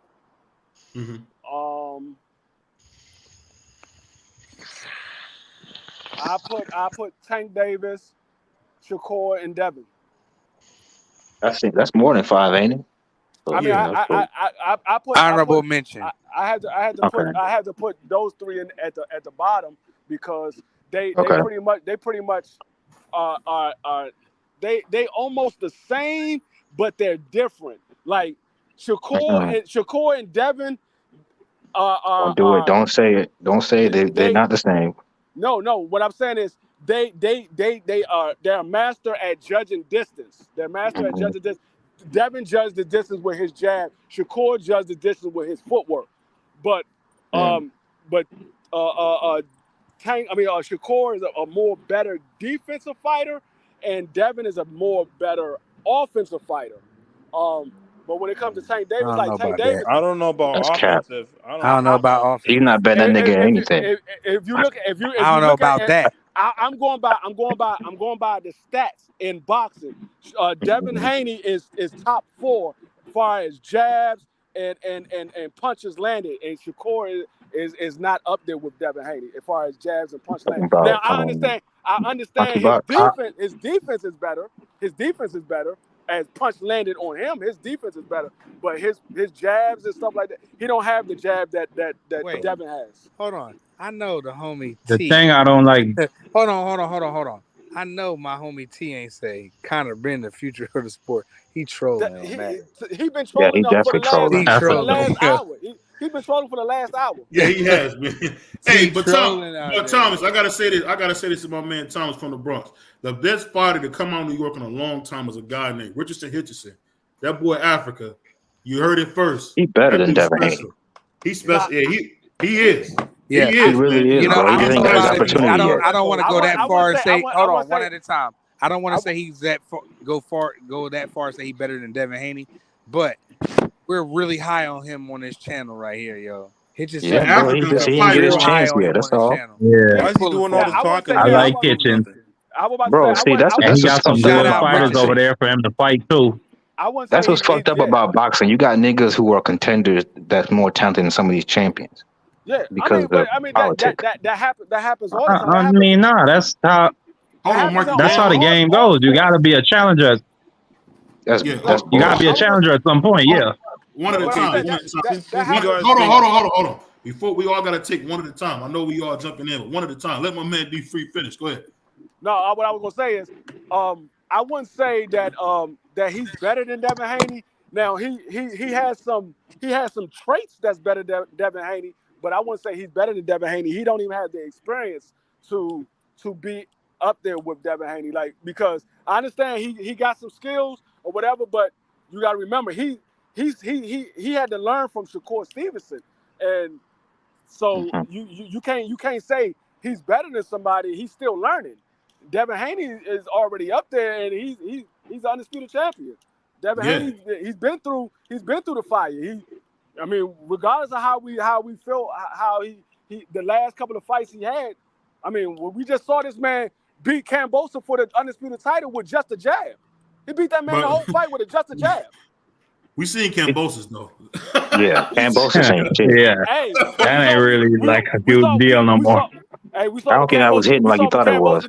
We saw what Kambosos did to Teo, though. Oh, here we go. Hey, bro, I think that was a fluke. Teo almost died, bro. Yeah, bro, that had to be, because ain't no way. No, whether it was a fluke or not, it happened. Yeah, you're right. But still, that nigga had to be off the shits. I'm gonna tell you why it wasn't a fluke, though, because I know I hear people say it was a fluke. Teo had a bad night, but the reason why I said it wasn't a fluke and he didn't have a bad night is because Teo didn't want to rematch him. Because he can't make the weight. He couldn't make the weight. That man Come could have on made now, the let's weight. be real. That man, That's part of the reason he was struggling. Y'all stop the bullshit. That man can make the fucking weight. Nah, Don't but give this these is well documented, D Free. Don't get them motherfuckers no excuses. I'm tired of everybody, all the fans always giving these fighters excuses because they say something, you gonna run with it. Fuck no. That man made the weight for that fight. He bullshitted for 2 years. Fuck around with Devin Haney talking about, I'm gonna give you the fight. I'm not gonna give you the fight. I'm gonna give Cambosa the fight. That man fucked around and he did what Canelo did. He picked the fucking cherry pick and it was bad. That I will agree with. I think he knows Devin Haney is a bad style for him. Like stylistically, that's not a good style for a Teofimo. He struggles with people who don't come towards him. Vic, that's another one, Vic. I forgot about Shushu. Shushu's a bad motherfucker too. I forgot about Shushu. He's a bad motherfucker. Yeah, usually counterpunchers like Boots as well struggle with guys that are on a back foot basis. Exactly. That's why you don't see them putting those type of guys in the ring with Tank Davis. Yeah, if you notice, everybody Tank Davis fights fits a certain profile. Usually a flat-footed Latino fighter. Let's keep it a buck. No, flat-footed. Let's keep it a buck. That's what they did. That's not. Hey, hold on, man. Y'all smash the like button too, man. Y'all keep playing around. That's a lot of content. You ain't gonna never see them put a Karen in there with Tank Davis. Hold on, real quick, man. Y'all smash the like button. Quit playing around, man. It's too many people in the chats chatting and not enough likes. Yo, smash the like button. Quit playing. Yeah, but see that, and I just got on BVO about that earlier in the live. I just got on about that live. Y'all can't get on Tank Davis about the fact that who they put him in the ring with. All we can do is go what Tank do now because Tank is not with Floyd now. So we go by what Tank do now. He definitely with Floyd. He about to fight Stephen Colbert, so fuck that. The way Floyd was cheerleading and they was hugging in the last fight, ain't no way. If he fights Stephen Colbert, bro, I'm done. Like, fuck that. Will y'all stop listening to these bullshit ass rumors? He's not fighting Chris Colbert. He's not fighting that man. Chris Colbert just you said better hope he's not fighting Chris Colbert. No, he just said, Chris Colbert just said, I'm not fighting Ryo because I don't want to fight at 135. You think Tank is going down to 130? No, he's not. No, that nigga will easily go there. That nigga Colbert is coming up to 135 for a check. Yeah, exactly. Yeah, he will. But y'all, yes, he will, bro. Nigga, for Tank Davis, yes, he will, nigga. Listen what I'm telling y'all. He'll go to 47. That is a rumor. You didn't hear that come from. You didn't hear that come from Tank Davis. You didn't hear it come from none of Tank Davis's team. That's a rumor. When have you ever heard Tank say anything like about a future? I heard Tank Davis. I heard Tank Davis said I want Devin Haney. Yeah, allegedly. No, he said this recently. He said it since he's been out of jail. I want Devin Haney. Bro, see, I don't give Tank no passes because unlike a lot of niggas, Tank can literally fight whoever the fuck he wants. Yeah, now he can now. I'm not. No excuses, bro. We're not trying to see no damn Stephen Colbert or Isaac Cruz. None of these niggas, bro. Shakur, Devin, Teo. That's it. I don't think he's gonna fight Teo. I don't think he's gonna fight. He could easily get that fight. Why would Teo turn that down? He would take that fight in a heartbeat. No. I'm gonna tell you why Teo would turn it down. And I think I broke this down the other night. The reason why Teo would turn it down is because Teo is a prima donna. He wants the big money. He was like, in his mind, he still believes he was undisputed at 135. And he beat Josh Taylor. And he believes he's a 2-time undisputed champion because he beat Josh Taylor. So he's a prima donna. He's gonna want to be the A side. And Tank ain't giving him the A side because Tank is the A side. I mean, shit. They put a $20 million. Come on, man. Yeah, they put a $20 million offer in front of Teo. I mean, that might change his tone. Even Teo said that was capped. The Devin Haney thing. They're not giving him $20 million. No, but I'm saying Teo don't deserve $20 million. They're not giving him $20 million. If you he didn't gotta be, but $10 million, he can get at least $10 million. No, he's not getting $10 million. He gonna get big money though. Ryan says he got 40. Ryan got 40 because why? He got a pay-per-view and they made him 40. That's what Teo got to do, and Teo's not. You don't think Tank and Teo could do good pay-per-view play that shit up on pay-per-view? Y'all don't think Teo gonna play up that promotion? No. Hell yeah, that shit gonna do numbers. No. Exactly. Dog. If Teo believes that he's gonna get his ass whooped, he is not doing that shit. Not about that, bro. It's about the payday. Everybody who fights Tank Davis, win or lose, goes home better off. Look at Ryan's stock didn't really go down. Let's keep it a buck. Isaac Cruz stock didn't go down. Mario Barrios, Rolly stock went up. Exactly. Rolly stock winner. This nigga got a title shot. Mario Barrios got a pay-per-view fight with Keith Thurman. Like, bro, fighting Tank Davis is a plus no matter what. Yeah, but what I'm saying is, but we talking about Teo though. This is not the man that think logically. We talking about Teo. I mean, it's either that or Devin Haney. He ain't gonna want to fight Devin, so he go Tank. It's the only option. He got a drunk I ass mean, father. the logic is the numbers. It's the got zeros on the contract. Exactly, bro. You gotta These niggas will fight anybody if it's worth it. Y'all have to understand who is managing Teo's career. It's his drunk ass father that don't know what the fuck he doing. You have to You need more money for booze. What you mean, lying, bro? Money is at the root of all of this, fight. Free. His father is going to manage him right out of a deal. That's what he's going to do. Because he's going to, the same way he tried it with the Devin Haney. He went to Eddie Hearn and said, give me $10 million for the fight. How the fuck I'm going to give you $10 million for a fight that you can't make? I can agree with you on that. I could see Teo Senior throwing a wrench in that shit, or maybe Tank people don't want to work with him. I could see that. Yeah, his father he's going to negotiate him right out of the deal. No, I know what you're talking about. So when he asked for that $20 million, Teo was on Twitter talking to Devin. He says that $20 million was capped. My dad don't speak for me. Yeah, so he will.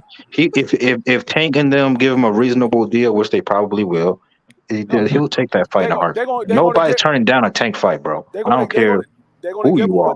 They're going to give him what they gave Ryan Garcia and anybody else. You get at the most, you might get $1 million, $1.5 million guaranteed, and you make the rest in pay-per-view. If you don't sell a fight, that's on you.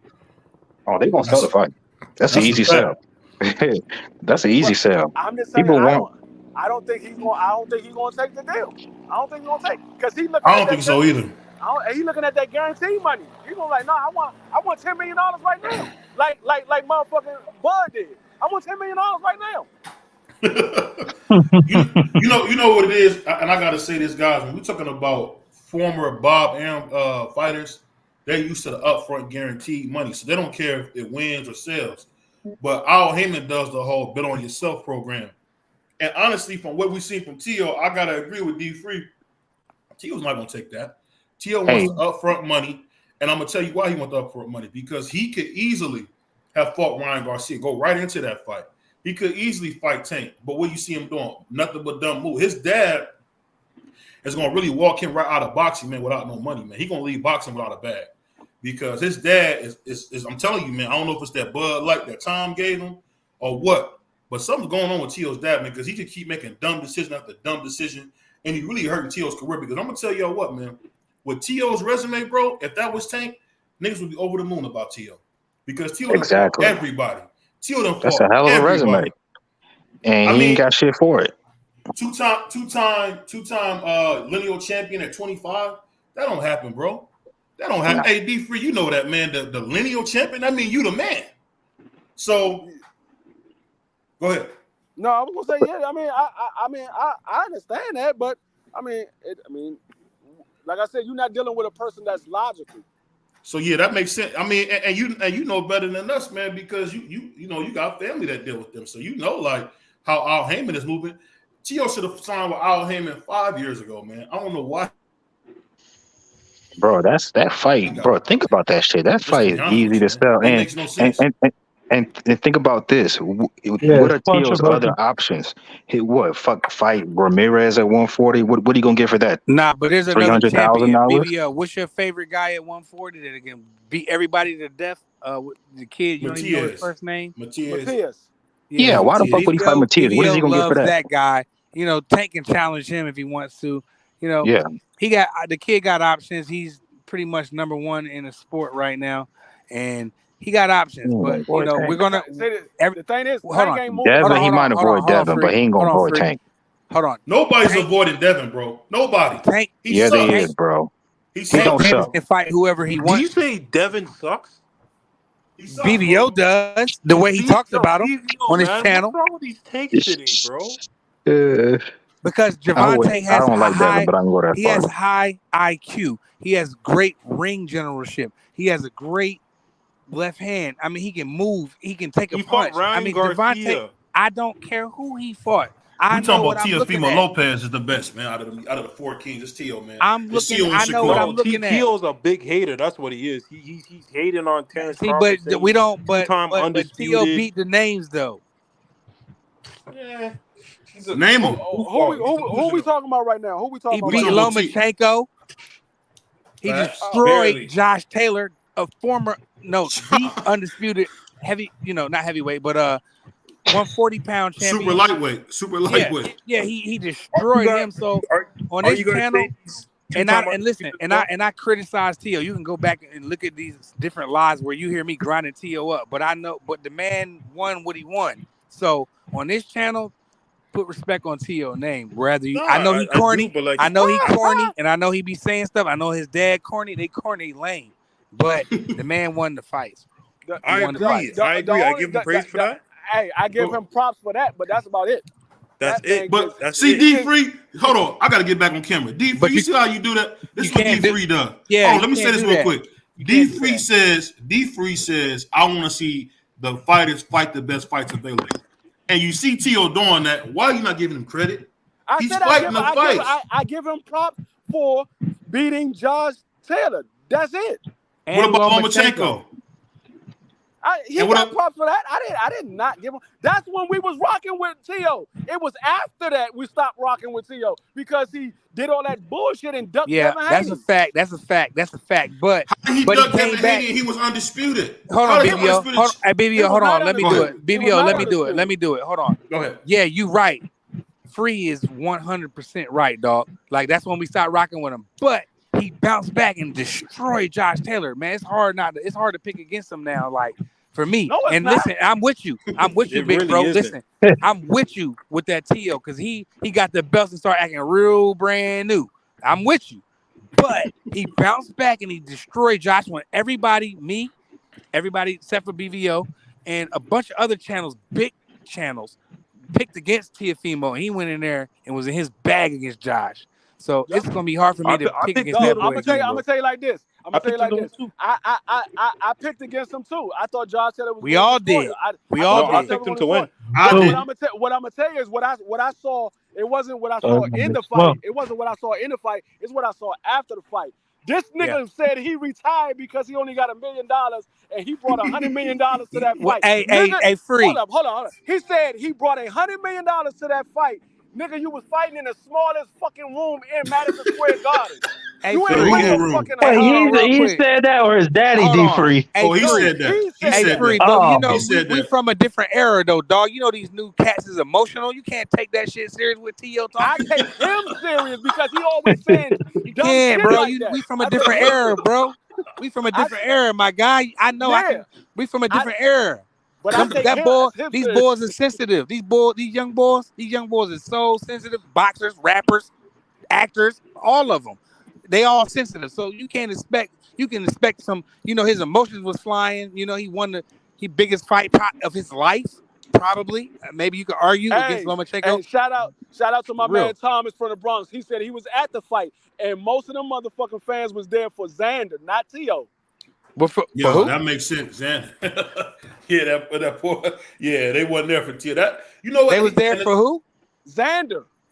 Who's Xander Zayas? Xander Zayas. Oh, Zayas. Yeah. I'm sorry. I thought he was talking about Josh Taylor. My bad. They was there for Xander. They was there for Xander Zayas and not Teo.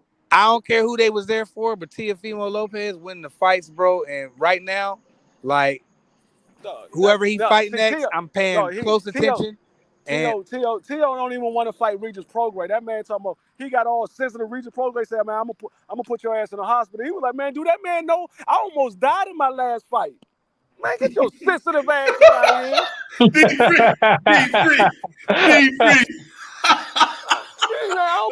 But that's fact for real, bro. He did say that. You step in that ring, you better be prepared to die. Don't come with that bullshit. Why he say that? I almost died in my last fight, man. If you don't he did say that. He did say that. So do you guys agree that he's like a 2-time undisputed, all that BS? No, he is 2-time lineal champion, not 2-time undisputed. No, he's not 2-time undisputed. Hell no. He definitely is. He has one of the best. He beat the man who beat the man twice. He did that. Yeah, he did that. He's a linear champion twice. He's a 2-time linear champion. but he is not undisputed twice. That's a big deal. That's a big deal. Once. He's not even undisputed. Oh, D3, yes, he was. D3, nah, he was not. No, D3, he was. No, he wasn't. D3, he was. I'm gonna tell you why he was. Nah, he should have. I understand what y'all saying because motherfucker Mauricio Sulaimán said the franchise belt is our real champion. Where is the franchise belt now? Dog, where is it? Exactly. That's the one Devin wearing around his waist. Devin Haney don't have the franchise. He threw that motherfucker in the trash, and they don't exist no more. Just like the he threw that bitch in the bay. Just like the 160 franchise don't exist no more. That shit don't exist. Well, they need to strip Jamal. Just saying. For what? Because he ain't fighting. So Triple G ain't fighting nobody. They ain't strip his ass. He ain't got no belts no more. Yeah, they stripped him of everything, or he vacated all that shit. He vacated because he wanted to fight Canelo. But before then, he wasn't fighting nobody. They ain't strip his ass. It was like 7 years that nigga ain't fighting nobody.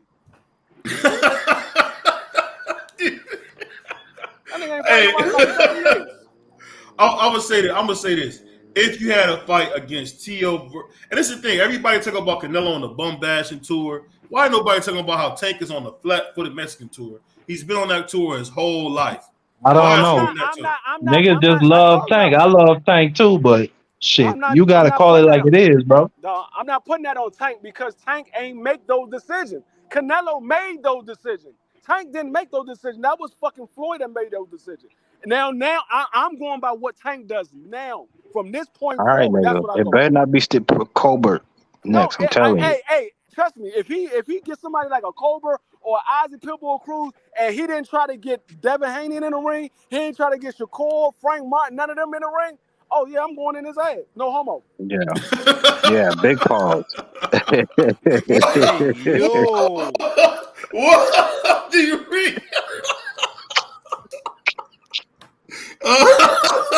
Whoa!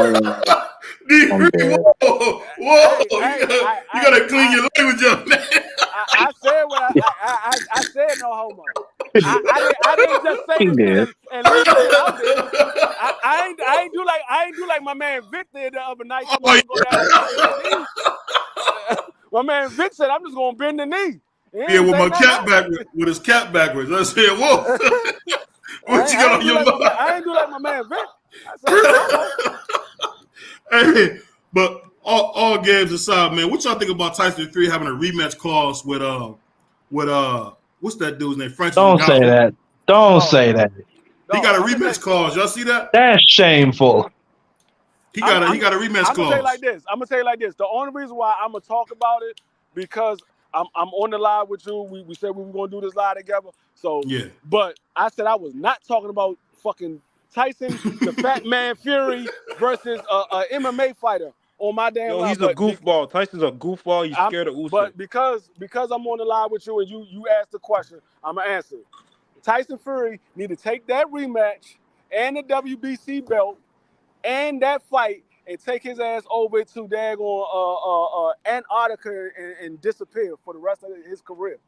Hold on. We gotta bring this guy up. This is the king of not saying pause. My man Vic. What's going on, Vic? Hey, you niggas. Oh my God. Hey. He got his hat on. He's ready. Hey, you niggas would not talk behind my back in that way. No, sir. I wasn't even gonna fucking come up here. I wasn't even gonna come to this shit today. I was just gonna talk in the comments.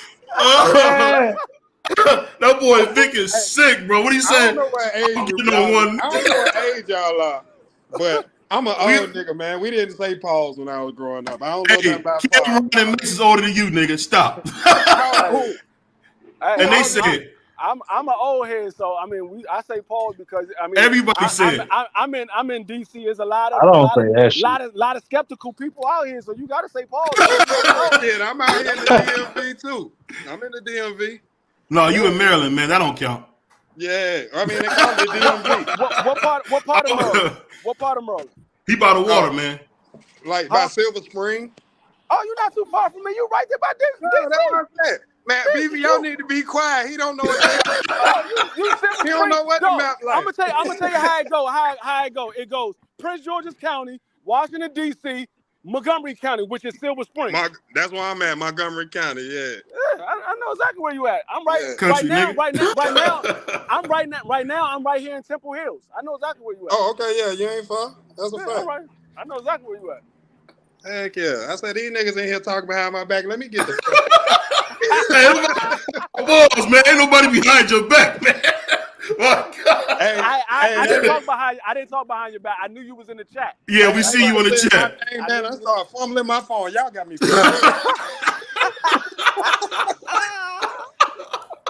That boy D3 is that boy Vic is out of control, man. That brother talking about people behind his back. Oh, here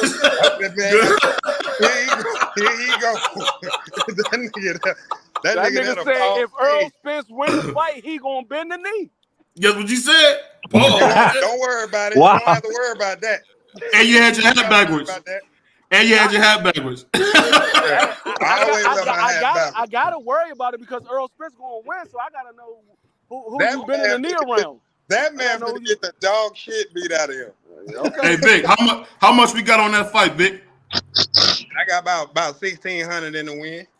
I got $50 right now. That nigga gonna be sitting in this motherfucker. Hey, I put the rest of it with FanDuel.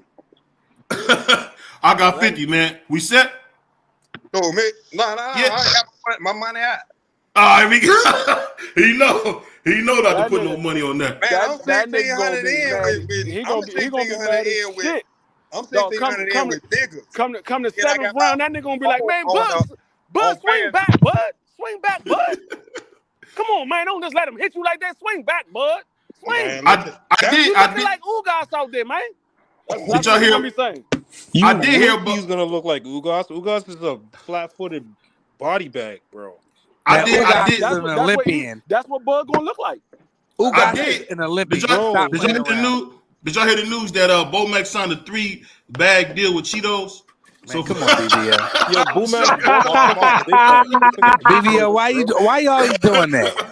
That's what I heard. That's the rumor mill. Some haters. That's crazy. I don't know about that. What I don't know about that, but I do know that Bomac did become Puff Cheetos. He did sign a new deal to be the daggone life preserver measuring. They put it around him and make sure that. Yeah, I'm not participating in this match. I ain't studying them niggas at all. They say, okay, you say you 7X, okay, Bomac, 7X.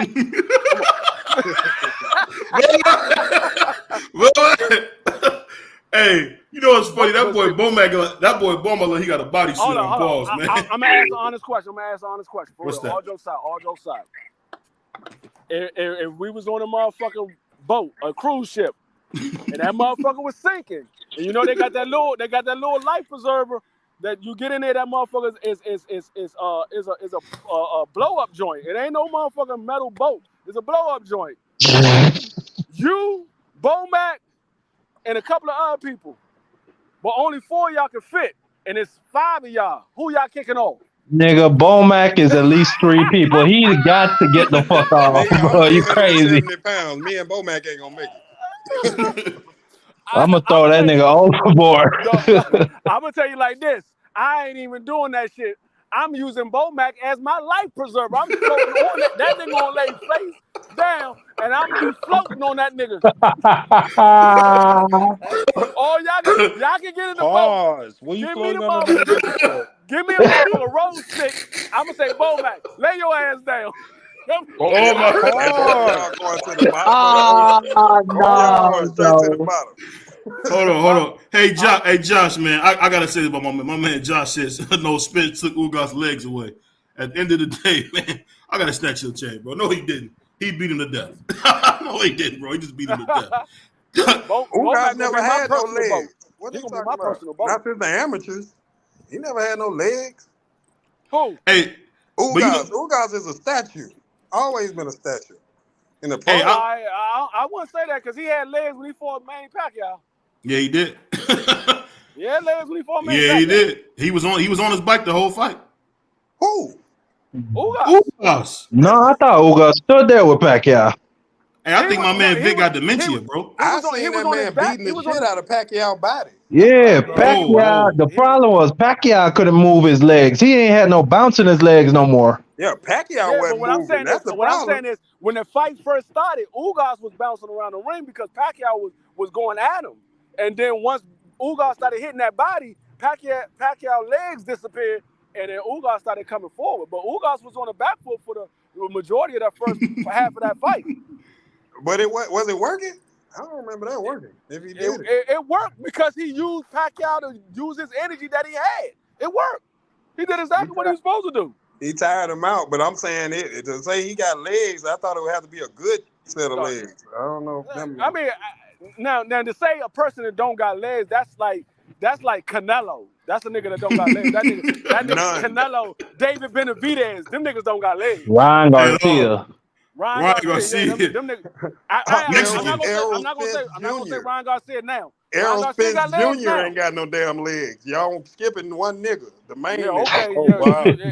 Say it again, brother. I bet you Errol Spence box circles around your ass. Around me? I bet. Yeah. No, not you. Well, I was gonna say, why the fuck would he fight me? I'm just saying, you said he ain't got no legs, so if he ain't got no legs, hey Vic, right there. He ain't got no. Hey, you smoking a Virginia Slim? Nah, man. Hey, get out my business, BVO. Don't worry about what I'm talking.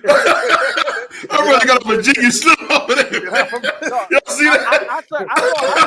I saw a guy with legs that beat Danny Garcia. He outboxed Danny Garcia. He outboxed Mikey Garcia. I seen a nigga with legs. Y'all saying he ain't got no legs. I seen a nigga with legs. I seen him. Why you need legs against Mikey who ain't moving nowhere? Mikey was quote unquote supposed to outbox Earl. Yeah. Well, yeah, that was one of the things. Okay, so what are you talking about? But he didn't need no leg. Mikey ain't moving no damn where. Mikey's a statue too. When you seen Mikey on his toes? Mikey moved enough to become a 4-division champion. He moved against Easter Bunny. Let me tell you something. Hey, look, that man ain't fought no movers. Except fought Easter Bunny. Let me finish. Except Algieri and motherfucking Porter. And Porter put heavy hands on that man. On who? On who? Errol Spence Jr. Porter? What? Y'all didn't watch that fight? No. Who you talking about? Porter was roughing him up, bro. Y'all can't pretend like that shit ain't happening. He not good. That was a slugfest. Porter landed shots on Errol Spence, but I do believe Errol Spence was the one that put Porter on the ground. Okay, he got the knockdown, but let's talk about them 5-punch combinations he was getting hit with by a nigga that don't hit nobody else. It was a fat camp, bro. It was a fat camp. The 5-punch combination. What did it do? What did it do to Earl? Excuses is crazy. Hold up. Answer the question. What did it do to Earl? It got him a split decision win. What you mean? With a knockdown. It got Earl a split decision win? Yeah, with a knockdown. So that means he was getting his ass out. So what you telling me is Porter hitting Earl with a 5-punch combination got Earl a split decision win. Yeah, what I'm saying is the shit is embarrassing because Porter never hit no fucking body else with the 5-punch. I saw a man that didn't train for the fight that was in a fat camp and beat Porter. God, man, this is impossible with this nigga Spence, man. That's what I saw. It's impossible. That's what I saw. It's impossible, bro. Y'all act like because everything he do bad, y'all make an excuse. No, I'm not making an excuse. I'm telling you what he did. He was in an accident. When do we get the regular one? Saturday? Yo, how do you make an excuse when the guy won? He won. I make an excuse for the way he looked, because I'm sure all y'all was on the bandwagon saying he was gonna kill Porter. It seemed like you making an excuse, because what I said was I seen a guy that was in a fat camp that won. He didn't train for the fight. He won. When that fight got made, who you picked Spence, and how did you thought he was gonna run through Porter, right? No, I didn't. I thought Porter was gonna have a good fight. I thought Porter was a good fighter at that time. What are you talking about? I didn't hear none of them people. I didn't hear none of that from Spence. Hey, maybe if you was listening to a real guy, because I'm not a Spence camp. I'm not in Spence camp. You definitely a Spence guy. I'm not a Spence guy. Up, but you a Spence guy. If you know who I am, you know I'm not a Spence guy. I listened to you all the other night, and I'm listening to you now make excuses for him. Talking about a fat camp. Who the fuck fault is that? He fat. His. Dog. That's not an excuse. That ain't an excuse. I said the guy was in a fan camp. Nigga, He didn't train for the fight and he won. Champion and you just fat for no reason. What did you go? Did you go to school out Montgomery County or did you go to school in the city? I'm from Atlanta, Georgia. Oh, that's where you went to school at. Okay, so you don't know what excuses are. What the fuck when you saying say, is an excuse? Excuse is when you say, look, I didn't do that good because I didn't say that. I said this man didn't train for the fight. He won. That's what I said. So he looked bad because he didn't train right? Yes, he looked bad because he didn't train, but he won. I didn't say the man looked good. Brother, that is an excuse. I'm sorry. Dog, I said, yes, he looked bad in the fight. He won. What you want me to say? The nigga won. I didn't make no excuses for him. The nigga won. The nigga won. What you want me to say? Making excuses saying Deontay Wilder lost because the Tyson Fury gloves was fucked up. That's an excuse. That's an excuse. That's a fact. Man, I see how them narratives be playing when y'all get to talking about Spence and everything. No, and like I said, I'm not a Earl Spence fan. I like Earl Spence, but I'm not an Earl Spence fan. Everybody know. Okay. Everybody that know me know I'm a Russell fan. That's who I rock with. I rock with the Russells. Yeah, Russell. Okay, yeah, that's true. Definitely true. That's who I rock with. That's my family. That's who I rock with. Oh, that's your people. Oh, okay. No, that's why y'all jumped on me the other night. I get it now. That's my family. That's whoa. That makes sense. Hey, BVO, go ahead. I didn't do no jumping. Pause. Ain't nobody jump on you, man. Pause. No jumping. Them niggas with the scrambling when I said Gary Russell ain't fought shit in years. I said which Gary is Russell, true. I said Gary Russell punched the shit out of Bud Crawford, and he ain't say nothing about it until 10 years later. That's when he want to get big and bad about it because they asked Gary Russell a question, and Gary Russell said, "Yeah, I punched him in the mouth." You know how Gary Russell do. That nigga be talking cash shit. No, he said what he did. He said what he did. He said Bud Crawford got out of line. I punched him in the shit. That's what happened. That's exactly what he said. He said got that. Out of line. I punched him in the shit. He said it a certain way too. Y'all know, y'all sit up here and play, man. I ain't gonna play that's them. what happened. I ain't gonna play them words. I don't care how it happened. That's what happened. They got into it. They got into an argument. I don't want to play. They got into an argument, and the nigga said something, and Gary Russell said, "What you say?" He said it again. Gary Russell punched him in the shit. That was it. And that's the end of the thing. That was it. And Bud didn't say nothing about it for 10 years until Gary Russell was asked a question. He said what happened, and now all of a sudden Bud want to fight Gary Russell. Nigga, you seen these niggas plenty of times since that shit happened. You done seen that nigga plenty of times. You ain't never wanted to fight Gary Russell until they asked him that question. Stop the cap. You gonna sit up and act like that man wasn't talking shit, man. This is not reality. If you gonna think like that, ain't the truth. That's cap. Now all of a sudden you want to fight Gary Russell, but you didn't want to fight his ass when he punched you in your shit. And what he said exactly was, I'll slam you on your fucking head in real life. Fuck a ring. And then when you slam me on my head, I'm gonna get the fuck up and want to fight. I'm not gonna say every time I see you. If I don't get a fight that time, every time I see you, I'm gonna want to fight. I'm not gonna stand and wait 10 years later. It's amazing what people hold against I'm not gonna wait 10 years as later. a kid when he was a kid. That's funny. No, I'm not waiting 10 years later. I don't care what you say. I'm not gonna wait 10 years later. I mean, I want mine today too. I mean, I don't know what happened with that situation. They sent him home. I know. They sent him home because Gary was the guy. They sent him home, and he saw, and that's even more of a reason why you would want to bust his ass next time you see him. Let's be honest. Crawford will fuck Gary Russell up. No, I'm not going to be honest because he didn't. He didn't. I mean, I know you got your biases. So, if you can say what you will do, but if you don't do it every time you see me, I'm not going to say you could beat that man. That man's punching your mouth. You didn't do nothing. You've seen him since then multiple times. You didn't do nothing.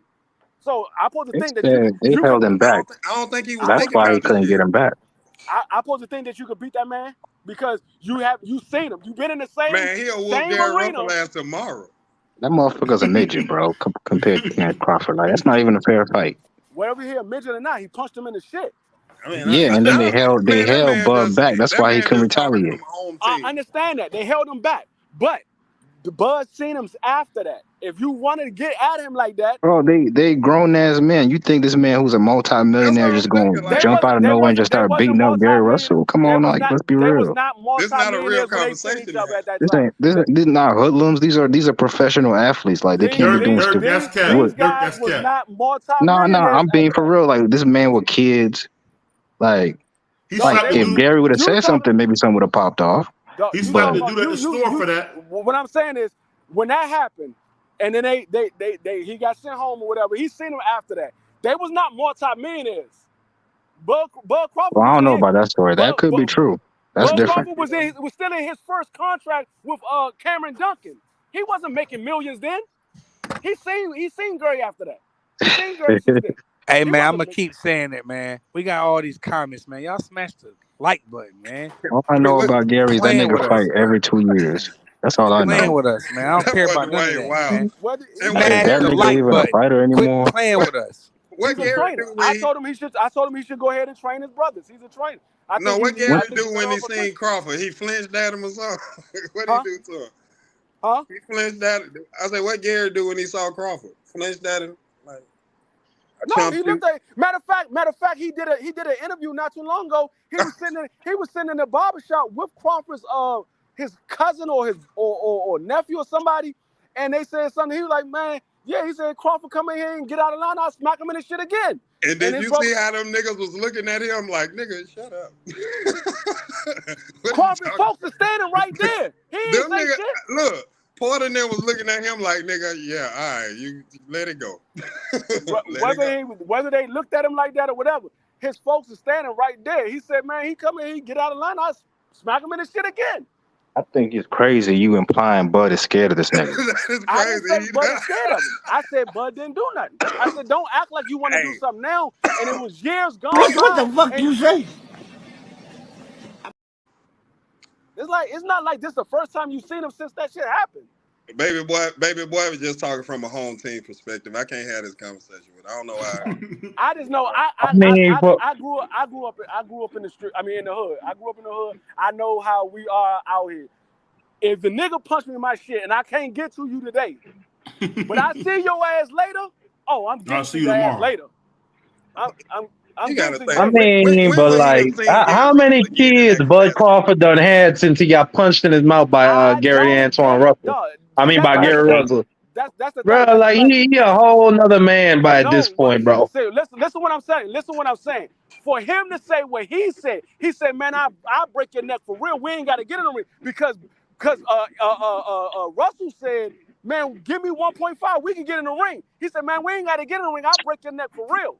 So if it's like that for real, why you didn't do nothing when you saw him?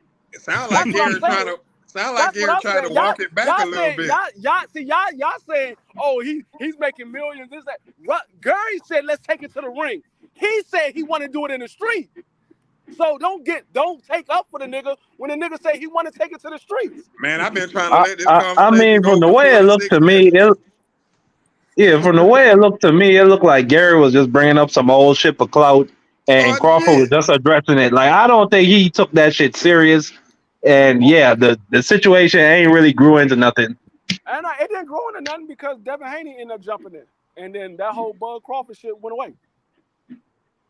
Yeah, he was talking shit. He needed some buzz because that nigga Shaw ain't been fighting. I don't know if he injured or something. I don't know. It's always someone Gary Russell.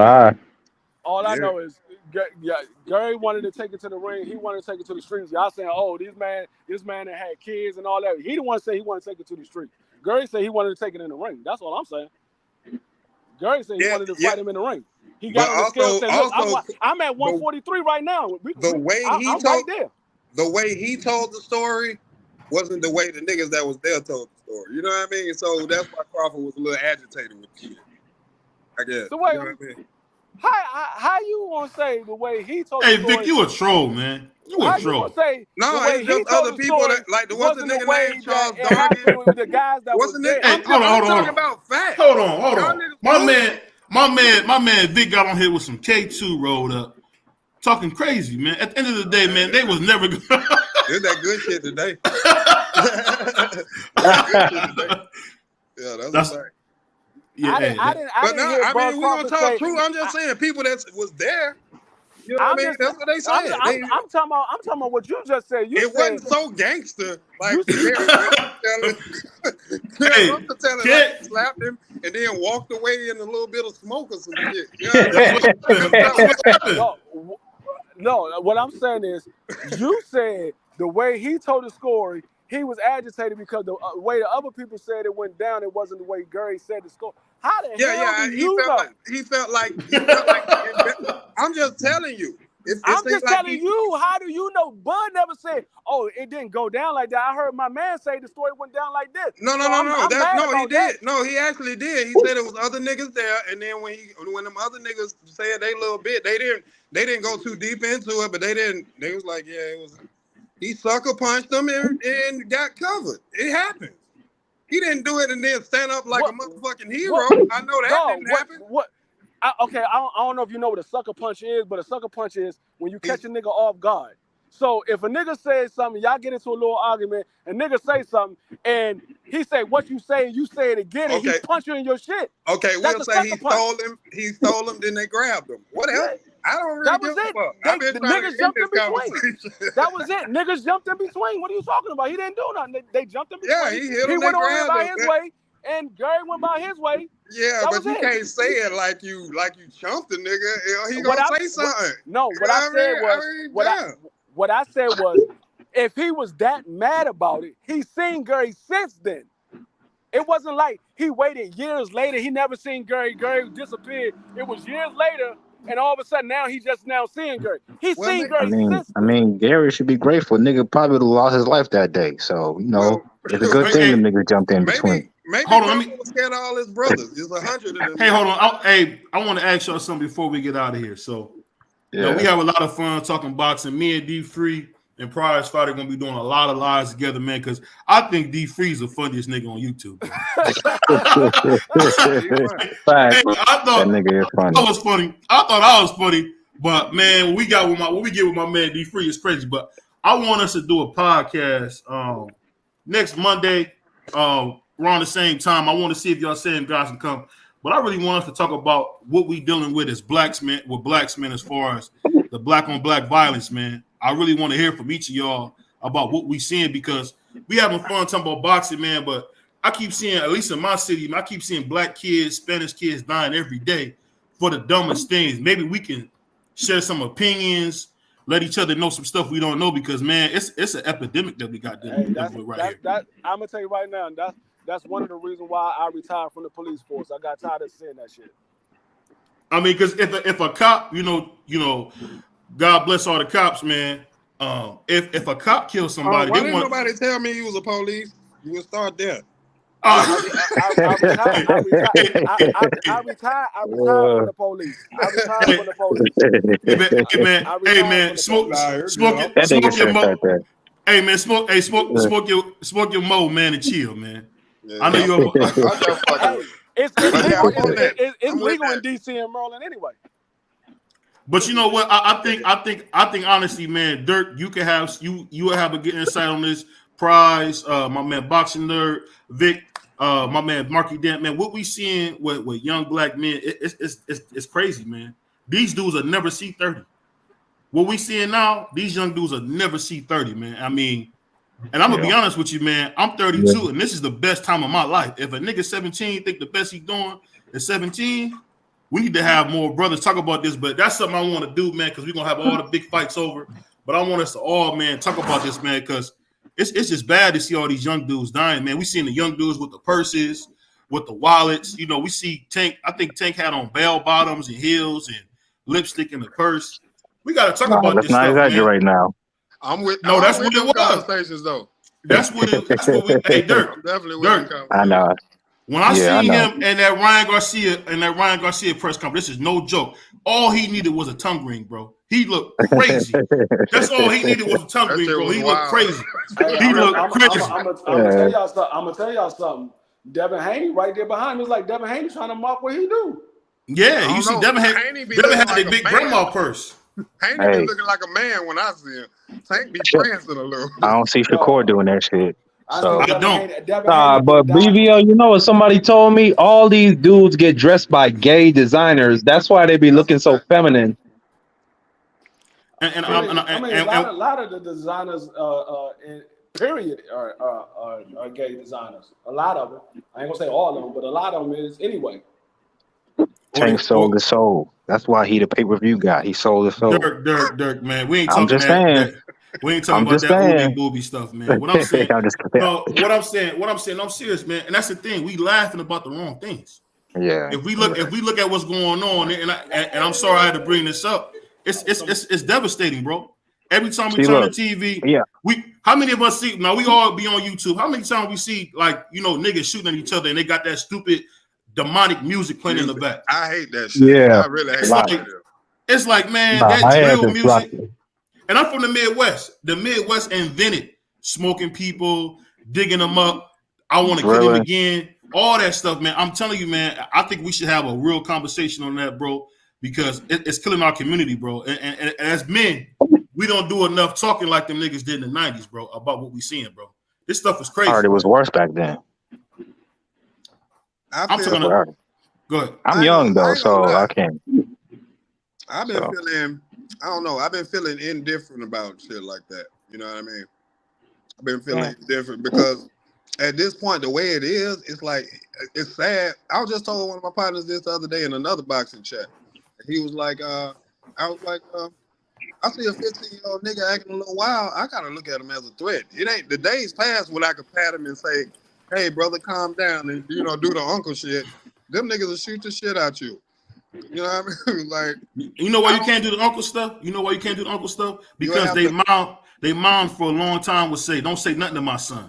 Mm-hmm. Don't say nothing to my son. That's a huge Don't problem. talk to my son." And I'm telling you, these are the same whores that's talking about black men don't care. So I mean, I'm just saying, nothing we can do about it, but I just think we're gonna have some fun on this live, man. We all about to blow up, man. I'm telling you, I see it. We need to take some time and talk about that stuff. Look, it's got to start from I think coaching is the best avenue. Coaching a sport, go out and go in the community with it. Like, look, put him on my team. You know what I'm saying? Just to give them something to do. Kids don't have nothing to do. Young niggas don't work. Somebody audio is terrible, man. Y'all need to fix that, bro. Young niggas don't go to work where I'm at. They 17 to 25. They ain't even think about no working. They not with that shit. Their brains ain't working. I think it starts with education too, bro. You gotta have them kids in school. Gotta have them doing something. You can't have them hanging around at schools. No, the schools is fucked up too. It's just the same environment over there. It's the same people. So that ain't gonna do nothing. It's gotta start from the ground up. We gotta fix the education because that's where them kids need to feel safe. Yeah. But like you see kids like Kyrie Irving. Hold on. I'm sorry. One at a time, bro. Yeah, I apologize. Go ahead, Dirk. So like you see guys like Kyrie Irving, like to me, he's a pretty good example. I mean, he kind of crazy a little bit, but for the most part, he was raised in a two-parent. Well, I believe he was raised by his father, but either way, like he's a good man. His father's stand-up guy. He raised him well, and you see how he turned out. Went to Duke. Like if you start from home, that's the key. It's gotta start from home. Like you put these kids in these single-parent households with, let's be real, people who are not ready to have kids. This is the result you're gonna have.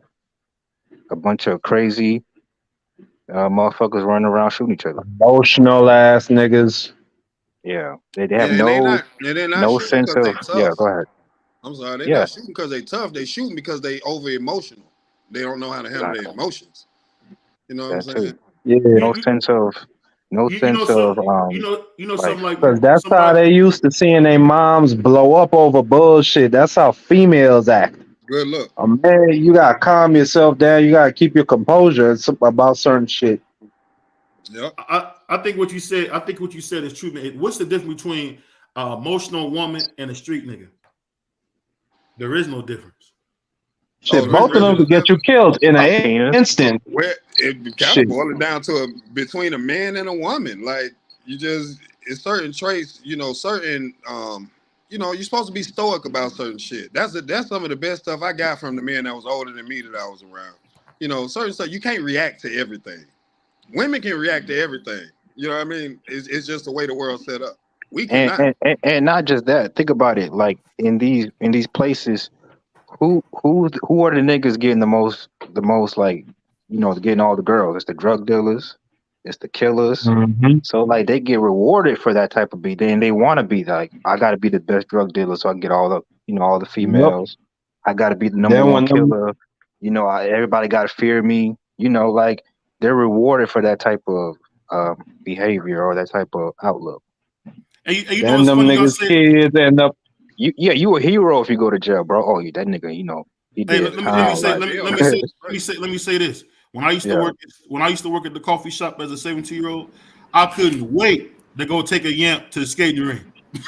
Yeah. I would take my little $70, man, and go right out and take a yamp up. Now I'm gonna tell you what I see. I see a bunch of kids in tight pants, the guys talking to each other, and the girls over here. Like I never forget, man. I was because I'm still playing basketball. I was playing basketball. All these dudes, it was a bunch of girls out there. All these dudes want to talk to each other, and the girls right there. So I mean, I think it's something to it, man, because not enough of us strong men are talking, man. We letting the alphabet mafia talk. We letting everybody else talk, but regular blue collar men like us gotta say something about it. I'm gonna tell you why it doesn't happen like that when the men talk, because you gotta remember there's a lot of testosterone. So a lot of these young men are looking at you like, man, you old head, you can't tell me what to do.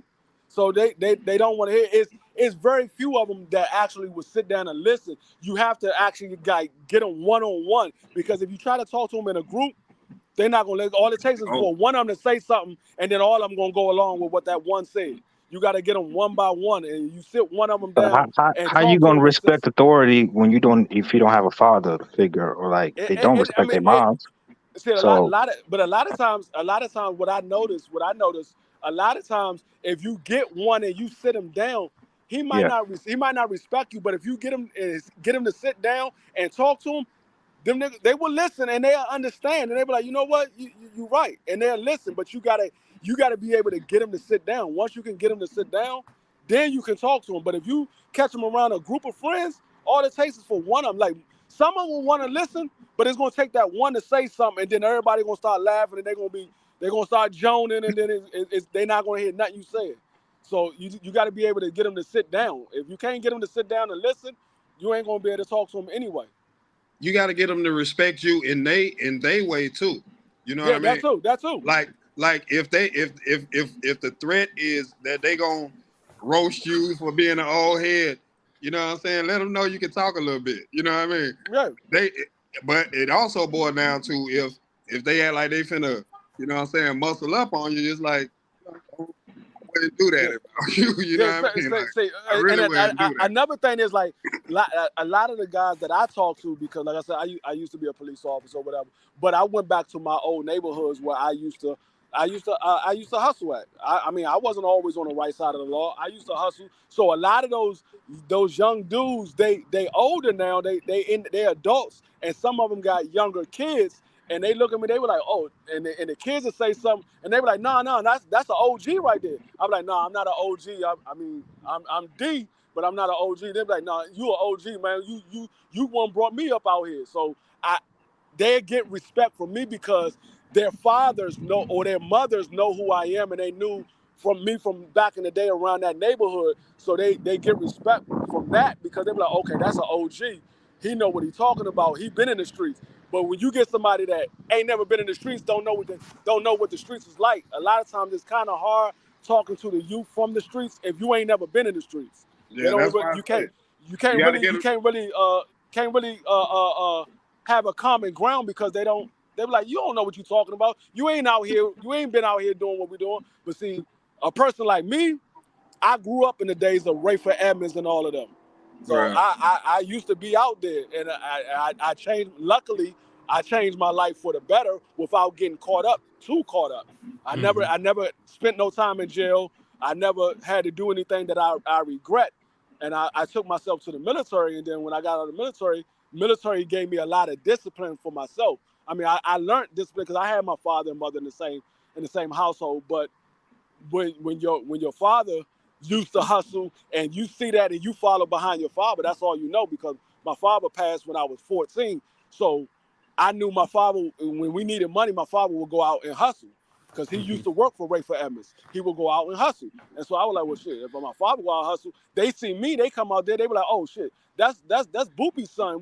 Let's go look out for little Boopie. So they would look out for me, and that's how I made my little ends and hustle.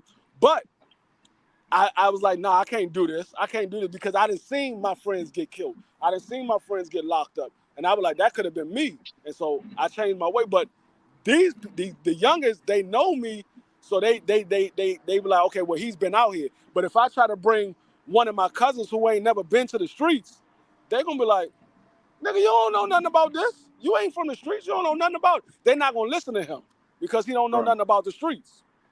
I'll say this, as a guy like me who grew up in the projects, I'm a real life project nigga. I went from 5 till I was grown. I was in the project, so I got my money to get up out of there.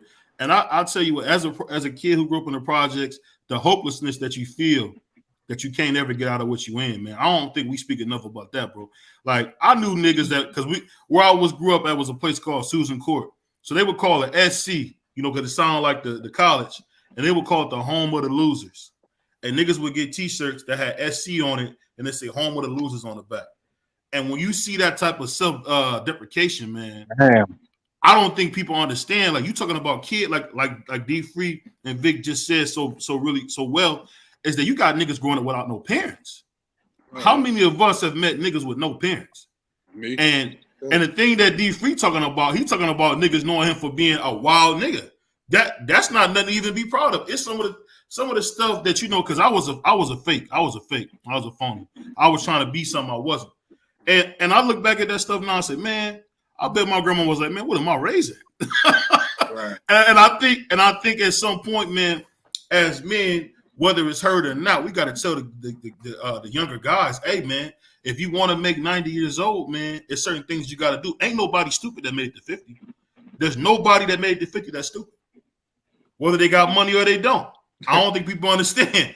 When you get to a certain age, man, you got to earn that. And I'm just saying, man, I just hope that us as brothers can come together, man, and talk about those issues, man, because there's a real life attack against black men. Yeah, we can play games. I'm gonna tell you like this: when you say to see 90 years old, if you say that to these young kids out here, these young kids ain't thinking about seeing 90 years old. You gotta break it down to where if you're looking to see next week, because that's how their mind frame is. They see people get killed every day. So you got to break it down there. If you're trying to live to see next week, this is what you got to do. And then once they make it the next week, and then you say, okay, if you're living to see next week, then you got to break it down week by week, because if you're saying 90 years old, them like, I might not see 20, and they 19. They 19, their birthday next month. They might say, I might not see 20. I have to be honest, because when I was 19, you know what I'm saying? My thing is, I was always into sports, so it kept me away from a lot of shit. But when sports kind of drifted away, I just kind of was automatically attracted. You know what I mean? I was automatically attracted to it. I realized how much sports meant. You know what I'm saying? But really, it don't have to be sports. Anybody like being a part of something. That's why when they go rogue, they don't go rogue and just, I mean, a few of them gonna just be some random killers like Omar or some shit. But everybody else join the gang. You know what I mean? It's something to be a part of. Hey, Vic, you gotta think about this. It's a guy that we all know about, King Von. The dude was a serial killer. And it's like, it's nothing. Nobody even realized, yo, this dude was a serial killer. And it's like, oh, he jamming. I mean, them little niggas be cussing me out about King Von. Dirk, boxing nerd, Marky Dan, Prize. Am I wrong? The dude talk about killing. All he does is talk about being a serial killer. Yeah, that's all these rappers though. And he get cool points because, like, you know, he lived that life basically. So, people not, and it's not just black kids. To be fair, it's white kids in suburbs. Kids from all over the world. They trying to say old block up in Chicago is a tourist location now. Them niggas, they don't know who King Von really was. That dude was a demon. I don't think y'all realize that drill music is now a world Like you see it worldwide. It's in Scotland. You see it in Russia. It's even in Korea, bro. Like there's people trying to do drill music. Yeah, over but there. what we not gonna do is we're not gonna get up here and talk about that this young black kid who was misguided. So I can't lie. I'll be messing with the drill music a little bit, but bro, hold on. We're King not Von is not somebody that should be get seen up as a here, victim. bro. Listen, we're not gonna get up here and say, "Oh, he's a demon." This young black kid was misguided. It was tons of things he went through in his life. You don't live his life, so you don't know what it's like in a city. So we're not gonna get up here and do that. And I'll mute my mic. Hey, I say that he was a demon. No, he did. What Prize is saying is simple is the fact that we can't say like racial epithets or degrading things. And the reason this is the thing I'm gonna tell you, Dirk, about what happens with Black and Spanish people. What we have always done wrong is we let people take our movement from us. So yeah, you want to talk about the white kids, you want to talk about this. I'm talking about Black and Spanish people, and I have no shame in saying that, bro, because that's what. When I was young, if you were Puerto Rican, Spanish, whatever, it's nigga get on the car. Same thing if you're a black one, nigga get on the car, and that's the police talking to you that way. So we're not gonna sit here and let people co-opt our movement like they've been doing. Because think about this: why in the world is the alternative lifestyle connected to the Black and Spanish experience? That's BS. That's not alternative. Like you mean like that LGBT? Hey! We don't say that stuff on here. I'm talking about the alternative lifestyle. Yeah, we don't. Okay. This is the thing. If you got that alternative lifestyle, you got people who want to attach that to the Black experience. At the end of the day, that's your choice in the bedroom. No matter what I do, I can't stop being Black. I can't stop being Spanish. And I'm saying that's the thing. Don't fall for the okie doke of what people are saying, because everything that glitters ain't gold. You got people like who say, "Oh, I love Barack Obama," blah blah blah. And I don't really get too political on this, but if the dude is pushing us back as a whole culture, 20 years talking about we need to accept more of this alternative lifestyle, why are you pushing it on my kids? And why, as a Black man or a Spanish man, can I say that's wrong? Because we didn't grow up doing that, bro. We didn't grow up doing that. And not just that. What about how they're pushing all these female rappers like overly sexual? Like what's her name? Sukiyana, Red. I don't know her name. Red. Yeah, Red, Sexy Red. Like they're pushing these. This is basically this is the vision the world gets of Black women. Like, if you have a daughter, is that what you want people to see? Your women as?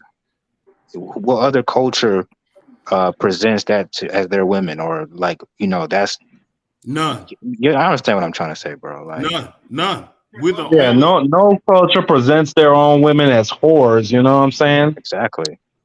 And we have people defending it, and unfortunately, there's a lot of Black women defending it. It's like, oh, they should be able to live their life, or independent Black women. You know what I'm talking about, like that Keke Palmer situation, bro. No respectable man is cool with another man dancing on their wife, or getting cozy with their wife, whatever you want to call it. And nobody's gonna be cool with that shit. That's not being secure. It's called being a man. Boxing nerd, what's your opinion on this? You've been kind of quiet. You too, Price. Boxing nerd, like, this is not my topic. Prize, I don't know, but I'll say this. I'll just say this. What we dealing with, man, and I just had to take time to talk about this, man. It's truly an epidemic, man. We seeing historic lows in graduation rates from young Black men, young Spanish men. They're not graduating high school. So if you're not graduating high school, you becoming what they call a permanent underclass. And I don't think people understand the schools are more segregated now than they were in 1955 when they did Brown versus the Board of Education. These are some of the things that we're not even talking about. I'm talking about, and I don't even want to get so political on it. I'm just saying we got young Black men listening to music that talks about their own demise. What other music do you know talks about killing? I want you out of here. I'm smoking on you. I'm smoking on you. One thing I'm gonna say. But I like drill, but that shit, it is pure disrespect, my guy. They didn't start that. I ain't gonna put that all on them. They didn't start that. That's how it's been for a long time. You know what I mean? Man, Nelly was talking about. There, that's just a whole nother level of disrespect. I heard the drill rapper UG's talking about a dude's daughter, about how he killed him, and now that daughter is a bum. and they just go in and we talking about we smoking your pops, we smoking your moms.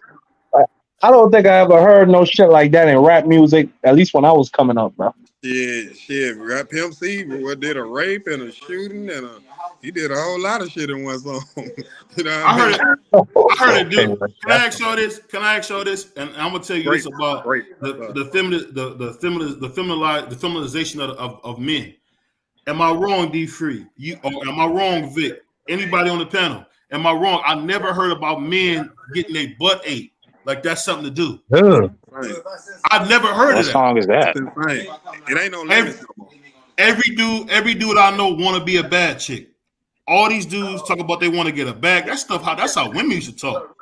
I'm an old school dude where, I was the young dude that wanted to be like my man on Minister Society. Talking about, look at that dude Kane trying to be a pimp like me. I'm one of them dudes. I'm a too short nigga. I want to talk to the girls, laugh, have a good time. And I'm telling you, man, we not getting that now, bro. We not getting that.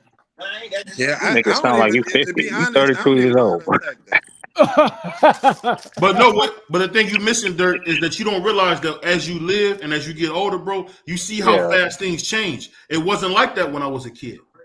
Yeah. There was none of that when I was a kid. I'm gonna tell you how when I was a kid, Dirt, they used to have to pay for long distance cards. You have to I used to go to the store and get my grandma a long distance card. But another thing you got to realize is that the world is more visible than it was back then because of social media. Now you can see what people do and how people really think via social media. You couldn't really see that in the 2003, 2005. You didn't really know that. So it's kind of hard to judge, I think it could be a lot of things, Dirk, because it could be reality TV. And another thing that happens is that, you hear the whole thing of keeping up with the Joneses. Nothing is brand new. Everybody want to do what everybody else is doing on Instagram. Everybody want to do what everybody else is doing on TikTok. You're not even think about it, man. How many times do you see a young dude? I heard a young dude get clowned because he said he worked at McDonald's. That's a real nigga to me. Because at the end of the day, he could be knocking folks over. You know what I mean? And anybody who's ever worked at a job like that is nothing but yaps all day. Yeah, I'm gonna tell you like this. Good experience. If a young dude get his first job at McDonald's, because I don't know about where y'all stay at. McDonald's out here is starting you off at like $16, $17 an hour. They upping the ante. I'm looking at these dudes like, nigga, when I got my first job, nigga, I was only making like $5.50 at minimum wage. I'm like, nigga, that's inflation. You gotta add that into it. I'm like, dog, I was making like $5.50 for minimum wage. I mean, the cost of living was cheaper, but I'm like, dog, you making $16, $17. Nigga, I had a dude that was working as a Comcast.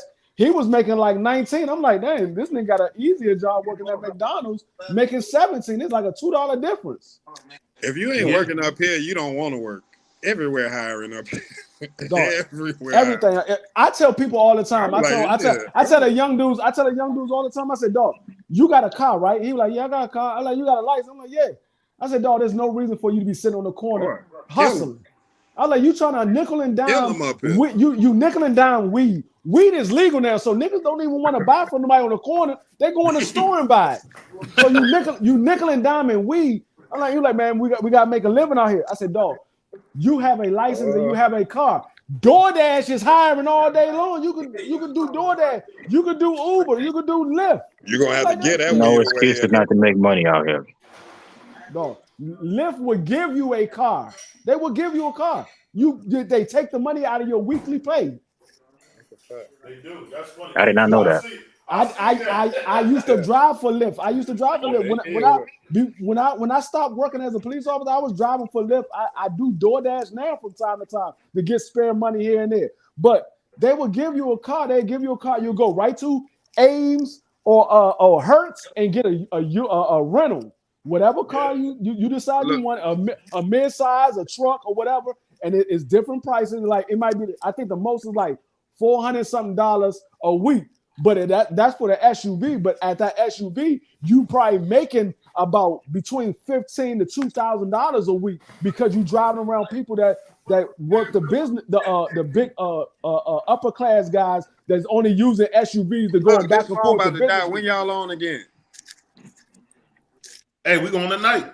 Y'all going? What? Oh shit, y'all gonna be on? Oh, y'all stand up for the fight? I'm gonna come back on at around 4, but we gonna be on again Wednesday. But let's get. I'm gonna have my man D Free and Prize fight. I'm gonna have everybody say their final words. Get us out of here. Go ahead. Go ahead, Dirk. Go ahead, Mike. Go ahead. Get us out of here, bro. I'm gonna give everybody his final words. Yeah, man. So it was a good talk. I'm looking forward to the fights. Hopefully we can chop up some more about everything, current events, everything. So appreciate you having me on, bro. I appreciate you, Dirk. Yeah. Right. Yeah, man. Salute BVO panel. It was a lot of fun tonight. I'm looking forward to this fight. Anybody who knows me knows I'm a huge fan of Inoue. I've been calling for this fight for a year and a half almost.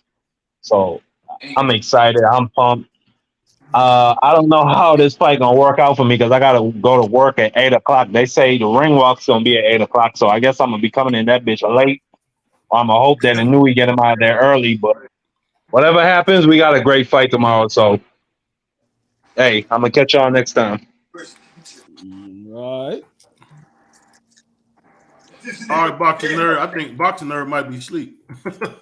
Nah, my bad, yo. I'm right here to debunk everything you said today, because I thought you were casual before from your shorts, but now, oh my lord. What did you say today? Boots is not a top 5 skill talent in the boxing. You also said Inoue wouldn't be able to would beat Terrence Crawford if they were the same size. I said stop. Stop! My God, that's so much worse.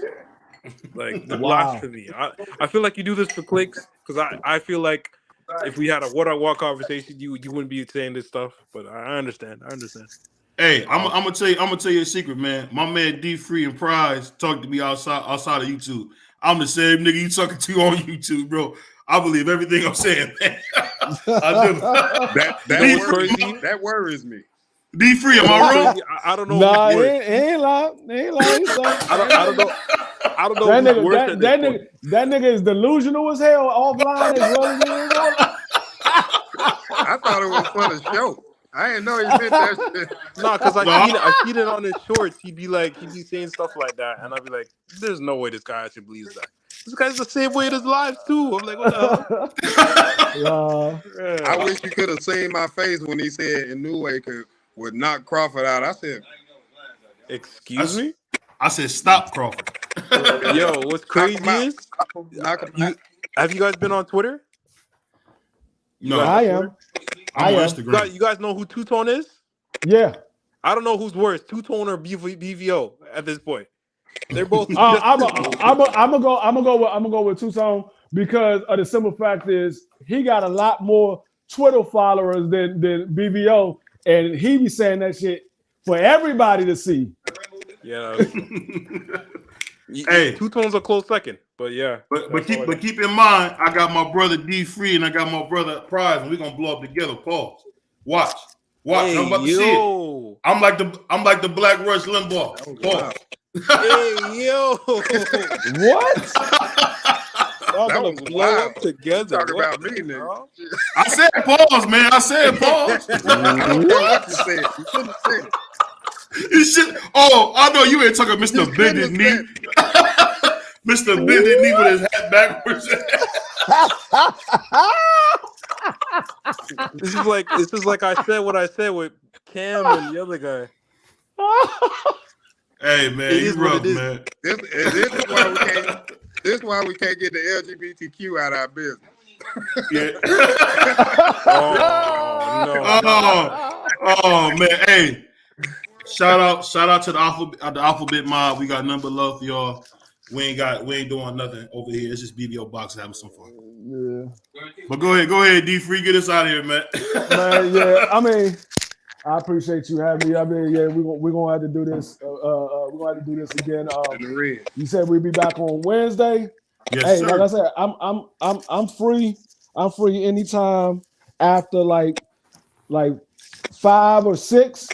I'm free. If I ain't got nothing going on, I anybody in the TWT family will tell you, I ain't got no problem jumping on somebody's panel, doing a live with them or whatever. Whenever somebody, one of my brothers or one of my sisters need my help, I help them out. I ain't got no problem with that. But I respect everybody for their opinion. Everybody got their own opinion. This ain't nothing but love and jokes and everybody. I mean, like I said, I don't have no favorite fighters. I don't take none of this stuff personal. This is all for the sport of boxing. If you think Inoue going to win, that's your opinion. I think Cool Boy could possibly win. I'm feeling a little skeptical because I don't know how they're going to do in Japan. Everybody, they in his hometown. They love that man, so I don't know. I don't even know who the judges are. I don't know if they got American judges or what. I didn't even see who the judges was. So I'm a little worried for my boy Cool Boy because I don't think he's going to get stopped, but I think he could get robbed on the scorecard. He probably could get robbed. Ain't no could about it. If he don't knock Inoue out, man, he's losing. Mm-hmm. He's in Japan for a reason. Yeah. But see and that's the thing. Cool Boy said he'd do it. Cool Boy gave him the A side. I'm like, Cool Boy, what the fuck is you doing? You the A side. Why are you giving it up? Make that man come to America. I thought Cool Boy was the A side. Cool Boy gave it up. That's why they in Japan. Oh wow. All right, that's crazy. You gotta think about it. They in Japan. They fighting on ESPN. Cool Boy is a Showtime fighter. Oh yeah. You know what? He fight whoever he want though. He a little different. He fight whoever he want. No, but what I'm saying is they fighting on ESPN. They in Japan. Inoue's walking out last. He gave up the A side. I'm like, why would you do that? Wow. He got it. This worse than Devin in Australia for sure. Way worse.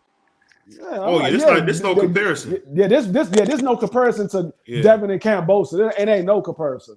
Yeah, because Devin, I'm more nervous for Cool Boy than I was for Devin. I thought Devin would be able to pull off the fight. That's what I'm saying. I'm more nervous for Cool Boy because I know how the Japanese are for their fighters. I know how they niggas. I heard them terms. I said this is disgusting. Yeah. It's like he gave Inoue the titles. He's like, here, you can have it. I'm gonna fight you for it, but they yours. I'm just holding them. And he finna swing them hard horse hair and the cast on it. Oh my god! Hey man, why do Cool Boy? You said is it me or the Cool Boy got a duck tail? Y'all see he got the duck tail. That rat tail. That's that 80s rat tail. That's the part. And you gonna be watching the fight, D Free? Oh yeah. I'm gonna get up. I'm gonna get up. I'm gonna try to get a little nap in right about now so I can be up because I usually wake up around 4:00. Get my go use the bathroom or whatever. I look at the clock. I'll be like, okay, I might as well stay up. So I'm gonna try to get a little nap in now. And then that's what I'm gonna do is when the fight come on, I'm gonna hit you up, bro. All right, that's a bet. I'll talk to you then, man. Peace. Okay, peace. All right, Prize. All right, Boxing Nerd. Peace.